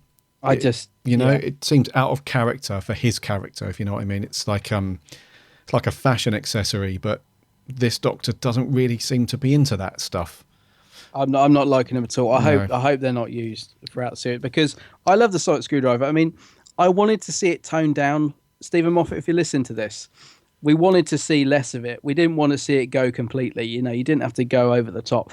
That's the thing. Yeah, I wanted to see it used a bit more sparingly, but I didn't want to see the sonic go. And I don't know. I get the feeling the Doctor's... Well, he said he's given it up. Yeah. But I'm really hoping we see the Sonic come back, because I'm not liking the Sonic sunglasses at all. They just look like a pair of glasses. I don't care if they add sound effects to it. It's just not doing it for me at all. No. Nah. And you weren't a fan of the hostile action displacement system. What's that? Oh, what, the TARDIS coming back together? I had to think then. No, that was just Ridiculous, wasn't it? It's just silly. It kind of diluted the quiet power of the TARDIS for me. Yeah, exactly. The TARDIS is indestructible. Yeah. It's been said many times. No, that was silly. Yeah, they should have just had the TARDIS there throughout with the Daleks planning on how to destroy it rather than... Well, why would they destroy it? They would use it. I mean, I meant to say this in the first episode, actually. Why would they destroy the TARDIS, this most powerful, device from the Time Lords? They wouldn't destroy it. That's the thing. I don't think. Anyway. Yeah, it's a bit of an oddball, that one. Yeah. I think it was just to add to the cliffhanger, really. Yeah. More than anything else. Yeah. Yeah, it's like in Westerns. You need a horse to run through the town for the hero to jump on and ride off into the distance, Yeah. It's that kind of thing. Talking of the cliffhanger, we said they picked up straight off from last week. In a way, they didn't, because, they did, but the last scene was the shot of Capaldi holding the gun towards the young Davros. Oh, right. And actually, we don't return to that till the very, very end of this episode. For me, it was very predictable what the Doctor was going to do. I knew he was going to shoot the hands. I don't know about you. I didn't know he was going to shoot the hands, but I knew that he wasn't going to shoot Davros, that's for sure. Oh, right. No, the first time I watched it, I was like, I know it's obvious. He's just going to shoot the hands and save the boy. But I didn't think this on the first watch, but I did when I watched this yesterday. The last shot is the Doctor and young Davros walking away across the planet, which does make me think, well, what happens now? Where does the Doctor go with that boy? I mean, if they're in the middle of a war, does he just leave him there? Does he have a chat with him and try and, change his future? Does he, do you know what I mean? He wouldn't just sort of walk off and say, well, got you away from those hand mines now, so off you go, Sonny. Or does he? I mean, I don't know. Surely the Doctor would try and, a bit like he did in the dreadful Christmas Carol, wouldn't he try and sort of say to the young Davros, when you grow up, maybe think about trying, something a bit more fun, and what I mean? Wouldn't he try and steer him in the right direction, or would he just literally just leave him to go off? He maybe should have done. He maybe should have said, there's going to be points in your life where you're going to be faced with this decision, and I recommend that you don't, sort of thing. Yeah. But then again, if he had done that, this episode wouldn't have existed, would it? It's very timey-wimey. I mean, he does slightly change the future by putting Mercy in his... Yeah. Which kind of comes full circle. Naughty. Again, a little bit dubious with that. But yeah, I did think that on the second watch. I was thinking it's left with the Doctor and Davros walking off. Where are they going? I mean, is the Doctor taking him back to the TARDIS, or does he just leave the boy there? I don't know. Maybe he just dumps him at an orphanage and buggers off. Yeah. Leaves it to fate. Well, he's just left Clara as well, doesn't he? He runs off on Skare, just runs off to the TARDIS and leaves poor old Clara standing there. Yeah. So I assume he's gone back for her because she's in the next week trailer. But yeah, I did think that. Yeah. So kind of nicely wrapped up, I think. Nicely wrapped up for a two-part, and I like the two-parter thing as well. I think before this series started, we were looking forward to going back to two-parters, and I'm glad they did. It does give you more time to move the characters along without rushing things. And this was perfect for it as well, because it was a real character-driven story, this one. It wasn't just typical running around, explosions, all action stuff, which can be cool.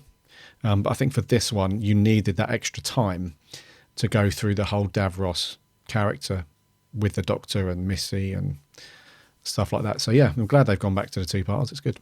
So far. Me too. Yeah, I was going to say a very strong opener. Yeah, I really enjoyed both, actually. In fact, I haven't enjoyed a Doctor Who episodes as much as this for a long time. It's not to say I haven't enjoyed what we've had. I mean, I do always find something to enjoy in Doctor Who, and I very much enjoying, Capaldi's the Doctor, but I really enjoyed This Is What I Mean.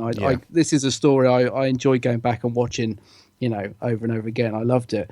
I just noticed one other note I made, which was about Missy, saying she had a daughter. Did you pick up on that? Oh, yeah.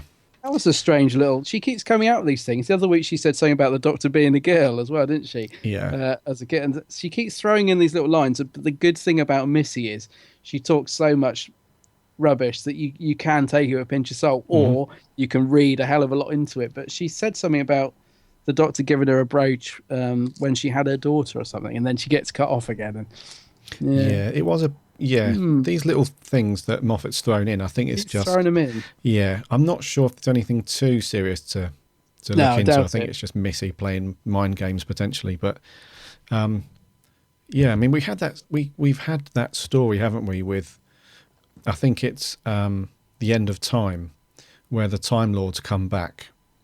And there's a story about how the Doctor and the Master are little kids looking into, is it the untempered schism? Oh yeah, You know, so they're two little boys there. So you know, with Missy about when he was a little girl and stuff, I think that's definitely just take it with a pinch of salt. yeah, and probably this comment as well.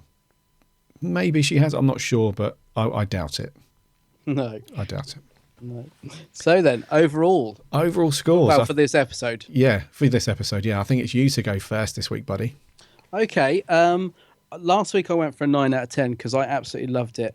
I'm going to go for an 8.5 out of 10 this week. I was very, very tempted to go 9 again. The only things that lets it down for me is the bit you just pointed out at the end with the TARDIS, the sonic sunglasses, and what was the other thing I didn't like too much? There was a couple of tiny little niggles that bring it slightly down. So for me, it's an 8.5 out of 10 this week, but very, very good. Okay. Now this is quite difficult for me because I want to change last week's scores, but I know I can't. Ooh. Yeah. I want to give this one an 8.5 as well, Oh, right. Okay. but I want to give last week an 8 now. Oh. Because Yeah. you think this is a better episode? Yes. But the thing is, it's weird. It's difficult because I don't want to rate this one any higher than an 8.5. I'm on the same line as you with the score. But there are certain things in this episode, like I mentioned with Clara being inside the Dalek and that whole thing about her controlling it, but the case controlling her thoughts or her output and stuff like that. I wasn't really a fan of the whole sonic sunglasses, not really a fan of, and some other bits and pieces. So I don't want to score it any higher than that. Yeah. But at the same time, I enjoyed it more than The Magician's Apprentice. And that I gave a 9. So it's really, I can't go, it's really, so I'm going to stick with that. So we got 9 out of 10 for last week, 8.5. I think that's pretty fair. Yeah, let's do it. Well, as well as that, what would you give as an overall story then? As an overall two-parter out of 10? I think if we said a 9, Yes, I think overall. that's overall for the two is pretty fair, isn't it? It was a good opener. It was a The cracking odd niggle. opener. Let's not.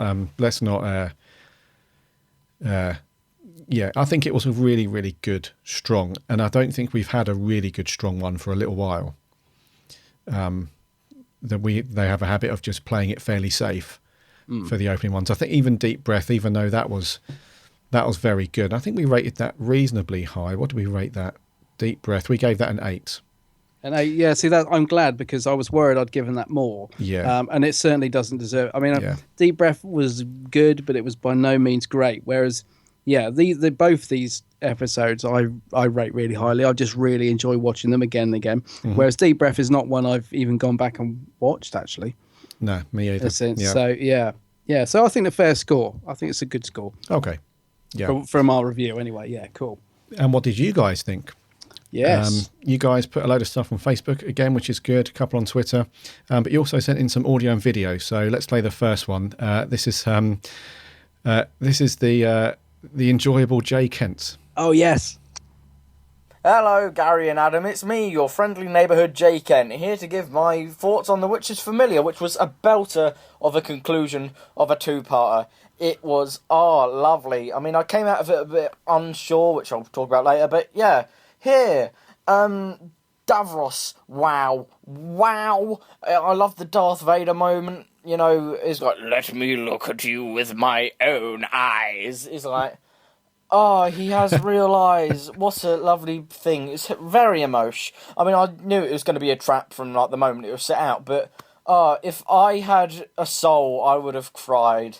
I loved Missy as the Master. Her moment with the Doctor and Clara. when she was in the dark. It's like, oh, this is the one that shot her, and she's like, no, and he's like, oh, you, I don't know what that was. Yeah, but she is properly the master, and I absolutely adore her. And I love the parallels with Asylum with the Dalek, with like Jenna Louisa's Coleman character trapped in a Dalek. It's like, I'm Clara Oswald, I am a Dalek, and the original Daleks from the first Doctor's tenure, when they put Ian in the Dalek, he's rolling about. Couple of nitpicks I'll go through shortly. I found the cutting a bit choppy at the beginning. I just didn't feel like it flew that well. The transition into the titles is like, get your own stick. No, it's not the best. It was unsatisfying, if I'm going to be perfectly honest. The Doctor in the Davros chair, and while it was funny and hilarious, and I'm all for that, I just couldn't take him seriously when he was rolling about. It just wasted a really powerful moment, I think. The hand mines were sort of left to waste. I think they could have at least... There was no need for him. Could have replaced him with the enemy taking the child hostage or something. No context for Davros's escape. How did he get there? I don't know. And the Sonic sunglasses. I just found that a bit of a cop out, and I hope it's not the 12th Doctor's thing now, because I liked it when he didn't have a thing like a fez or a bow tie. That's very 11. Anyway, yeah. So hope you're all right. Have a good one. Okay, bye. Love that guy. Yeah, I was considering trimming that down slightly, Jay's review, but I'm glad I didn't. No, I'm glad you didn't. He Yeah. reminds me of Alexi Sale. Do you remember that? Yeah. In voice, I mean, not in looks. Yeah. Thank you, Jay. You made some really good points there. You do. Let's go back to Facebook. Ryan Anthony. I absolutely loved this episode. The relationship between Clara and Missy was really good. As much as I love Clara and Missy together, there was an even better duo, which of course was the 12th Doctor and Davros. Julian Bleach is one fantastic guy to play the villain, and Capaldi continues to be an excellent Doctor. Overall, a perfect start to Series 9, and if the stories continue to be of this quality, then certainly in for a treat. 10 out of 10. It's certainly set the bar high, isn't it? Yeah. Yeah, and he says, and I actually like the Sonic sunglasses. Looks like I'm going to have to buy some Ray-Bans. Oh, no. Loopy Land, Louise. Hello, Louise. So much better than part 1. I still think some scenes could be trimmed down, but overall it was a much more enjoyable episode to watch. She gave it a 6.5. Yeah, because Louise didn't like the first part, did she? So, Thomas Andrew Evans. What a great episode. I think it's a lot better than the first one, although I did like The Magician's Apprentice. Really loved the 12th. Really loved when 12 came out in Davros's chair. I really think Missy is more master than in the first episode, which is great. Also nice to see the Special Weapons Dalek. 9 out of 10. We had George Garrity on Twitter. He actually separated his tweets out into 7 equal parts. So thank you for being organised. Yep.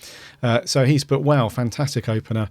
Really didn't like Series 8 or 7B, but this episode has really redeemed my faith in the series. Top performances by everyone. Missy was perfectly written and acted with her subtle comedy and sinister. Capaldi was, as ever, brilliant. But this episode, he was written as the darker Doctor. He wasn't... written as the darker Doctor as we were promised. This episode also did some brilliant service for the Clara haters. You know the moments in brackets. Also Davros tugged at the heartstrings, both as Julian, Glover and Kid. Also Capaldi in Davros' chair was hilarious. As a two-parter, I loved it. My only problems and niggly bits were from episode 1. As best Dalek story starting part... as best Dalek story since Parting of the Ways. It earns a 9.5 out of 10. Yes, because I love Parting of the Ways. I agree with that. I still think that's one of the best Dalek stories in the new series. Yeah. Yeah. So thank you for taking the effort to write all of those tweets, George. Much appreciated. Let's play another audio clip.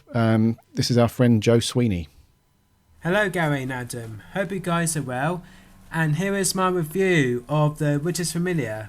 Such a brilliant episode. I really enjoyed it. It's much more better than The Magician's Apprentice. Peter Capaldi and Julian Bleach acted so very brilliantly. It was really, really well done. There were quite a few good bits that I liked in this episode. Like number 1, when the Doctor stole Davros's chair and also threatening the Daleks with a ray gun and also drinking tea. I thought that was really, really cool. And number 2, the Clara Dalek. I am so happy Davros didn't get killed off. Despite he fooled me throughout the episode, he had me convinced that he turned good. I sort of knew Davros would be back. You can't have Doctor Who without Davros and the Daleks. And also, one important question: when does the Doctor get to see Sonic Screwdriver? I'm going to give The Witch is Familiar a big whopping score of 9.5 out of 10, which is the very first high rating I gave this for Stephen Morford's episode ever since when he first took over from Russell T Davies. Thank you very much, Joe. Yeah, makes some good points there. He had me fooled as well, Joe. Yeah, I was going to say... that pesky Davros. I agree with pretty much everything you said there, mate. So I really appreciate you putting that clip together. Thank you very much. Back to Facebook. Jamie Ackley. Davros on the floor. The Doctor in Davros's chair with a brew. Clara trapped inside a Dalek again. Another supreme performance from Michelle Gomez, nailing all the past masters and creating a new, more believable foe and friend in the blink of an eye. The scene with Davros dying was beautifully performed and quite sad. And he's quoted the Doctor there, I owe him a sunrise. What wasn't there to absolutely adore? Another 10 out of 10. Oh, right. Cheers, Jamie. Excellent. George Coppen, I really enjoyed this story. It's different to last week, but fits in brilliantly. The 2 scenes I really liked were when Davros was on the floor out of his chair. When Davros opens his eyes, I thought was quite freaky. Overall, a really good second part, 9 out of 10. So overall for both of them, 18 out of 20. Kind of makes sense. Yeah. Alex Kingdom, just phenomenal. I never thought I would get near to tears in a Davros scene. The bits between Clara and the Master were really fun to watch. The Clara Dalek was a great callback to Asylum of the Daleks. Capaldi was the best actor in this episode. The only thing that would have been better as if Colony Sarf got more to do overall. 10 out of 10. Yeah, I think we're going to see him again, I reckon. Yeah. I wouldn't be surprised. Did you shed a tear, mate? I meant to ask you. I didn't shed a tear, but I did kind of choke up a little bit. Yeah. I did have a little choke, yeah. Me too. Yeah. Jeff Waddle, after giving up with episode 1, my mate convinced me that I would like this one, much more like the Doctor Who I want. Capaldi and Davros scenes were brilliant. Even Missy, who I'm not keen on, was better here. We kind of knew where it was going, but it was still good. An hour would have been ideal instead of wasting episode 1 with almost all filler that went nowhere. I'd bump the score up to 7 out of 10 for the story as a whole, but if separate, 2 out of 10 and 9 out of 10. Interesting that there's such a big difference between parts 1 and 2 there, Jeff. Yeah. Lewis Palmer. I enjoyed this more than part 1. Loved Davros and that scene where he opens his eyes. There were a number of things that completely contradicted or ignored other stories, however, and the sonic sunglasses are very silly. Overall, a great conclusion to a pretty good opening story, 8.5. Yeah. Yanto Williams, amazing episode. I liked it more than the first one, and I love that one. Cool. Ben Smith, after being disappointed last week, I found this episode to be an improvement. Whilst I still can't see her as the Master, Missy is starting to grow on me. She works well with Clara. Capaldi and Bleach together are brilliant. I'm not keen on Davros having real eyes, but they do make you feel sad for him. The whole 10 minutes of the Doctor in Davros' chair could have been cut out.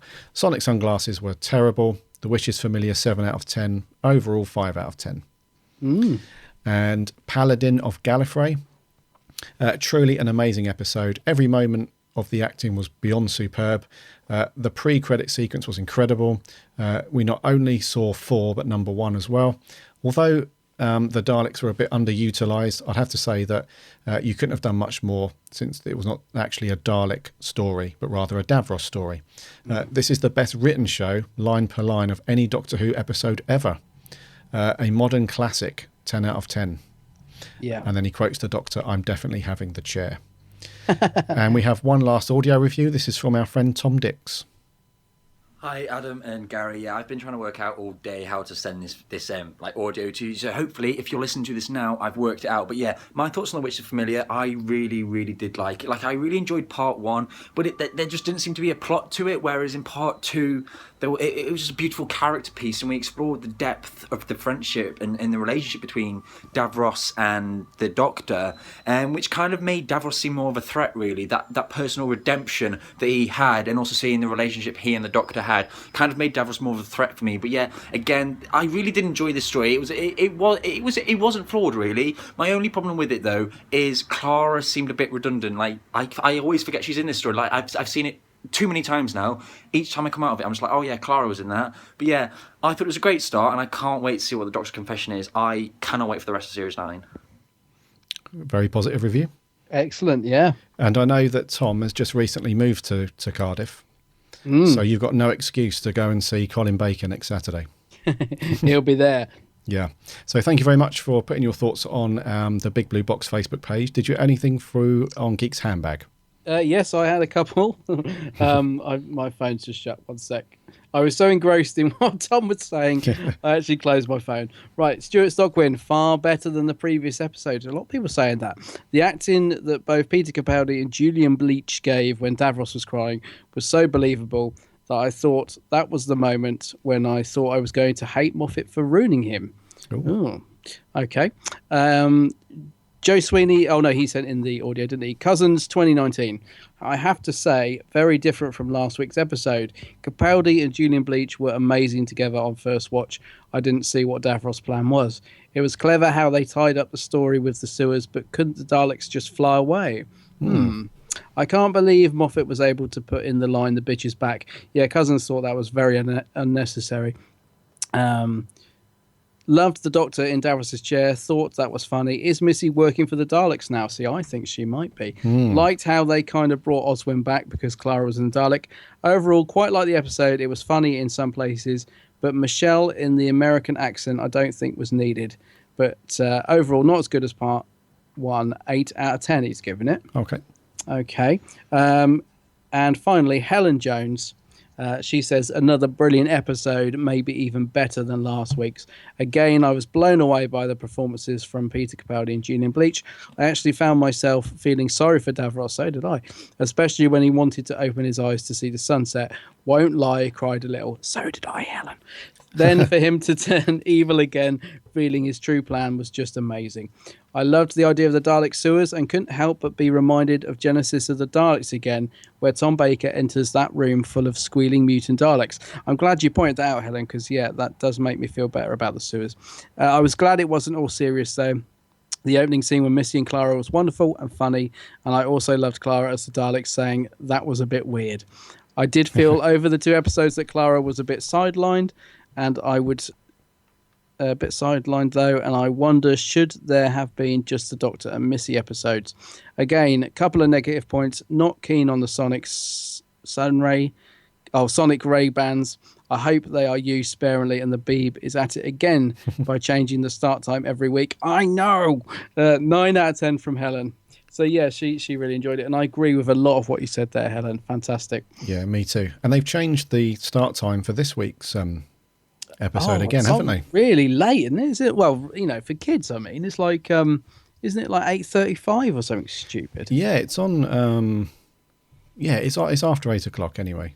Yeah, I saw one of our listeners, Martin, I think. Was it Martin that was tweeted? One of our listeners tweeted it, saying, you know, hey BBC, what's going on? Like, I don't let my kids stay up that late. Yes, which is a very good point. I know we can record it and watch it next day, but that's not the point. Kids want to watch it on the night, don't they?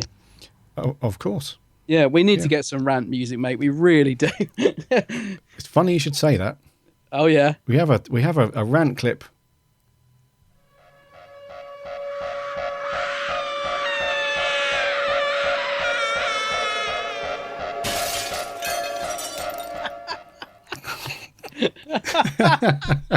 You should have played that when you're talking about the American BBC Blu-ray. Oh, love it. Yeah. That's superb. I can't wait to hear that again. So that's the rant clip. Let's hear it. Let's do it again. Let's hear it again, yeah.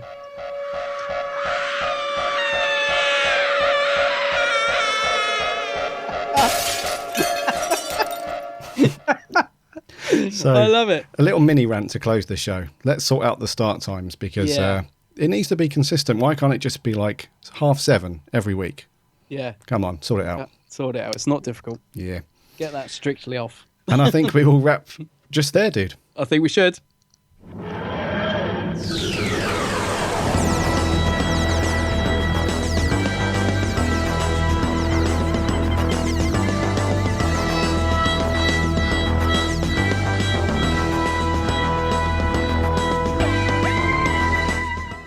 The Witches Familiar.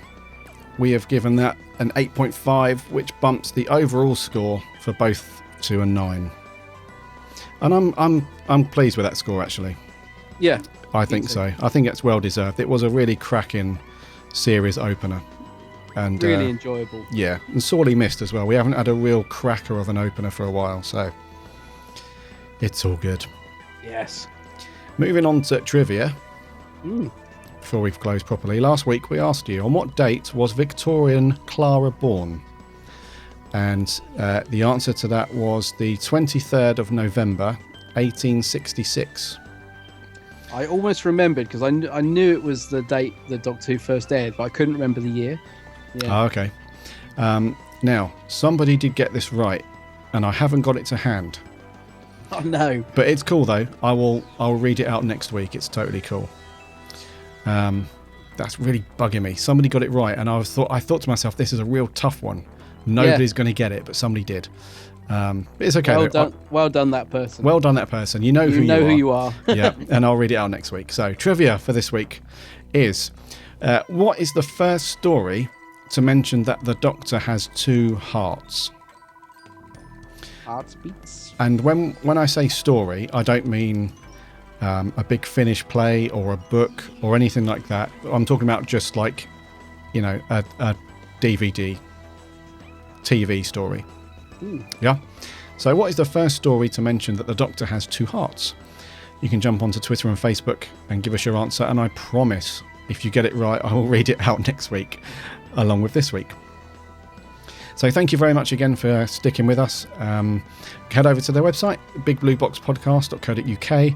From there you can listen to all the past episodes, plus you can subscribe to the show on iTunes and stuff like that, and you can also link off to Twitter and Facebook, Instagram, and follow us on there too. Also be sure to check out Adam's channel, The Geek's Handbag. Just do a search for that on YouTube and Facebook. Does loads of really cool videos. The last couple have been really good. Love those little Ghostbusters. Oh, they're brilliant, aren't they? Really now cool. I love them. Yeah. We must get some more. Indeed. Yeah, I'm going to pick up some of those as well. So until next time, my name's Gary. My name's Adam. And remember, Alonzi!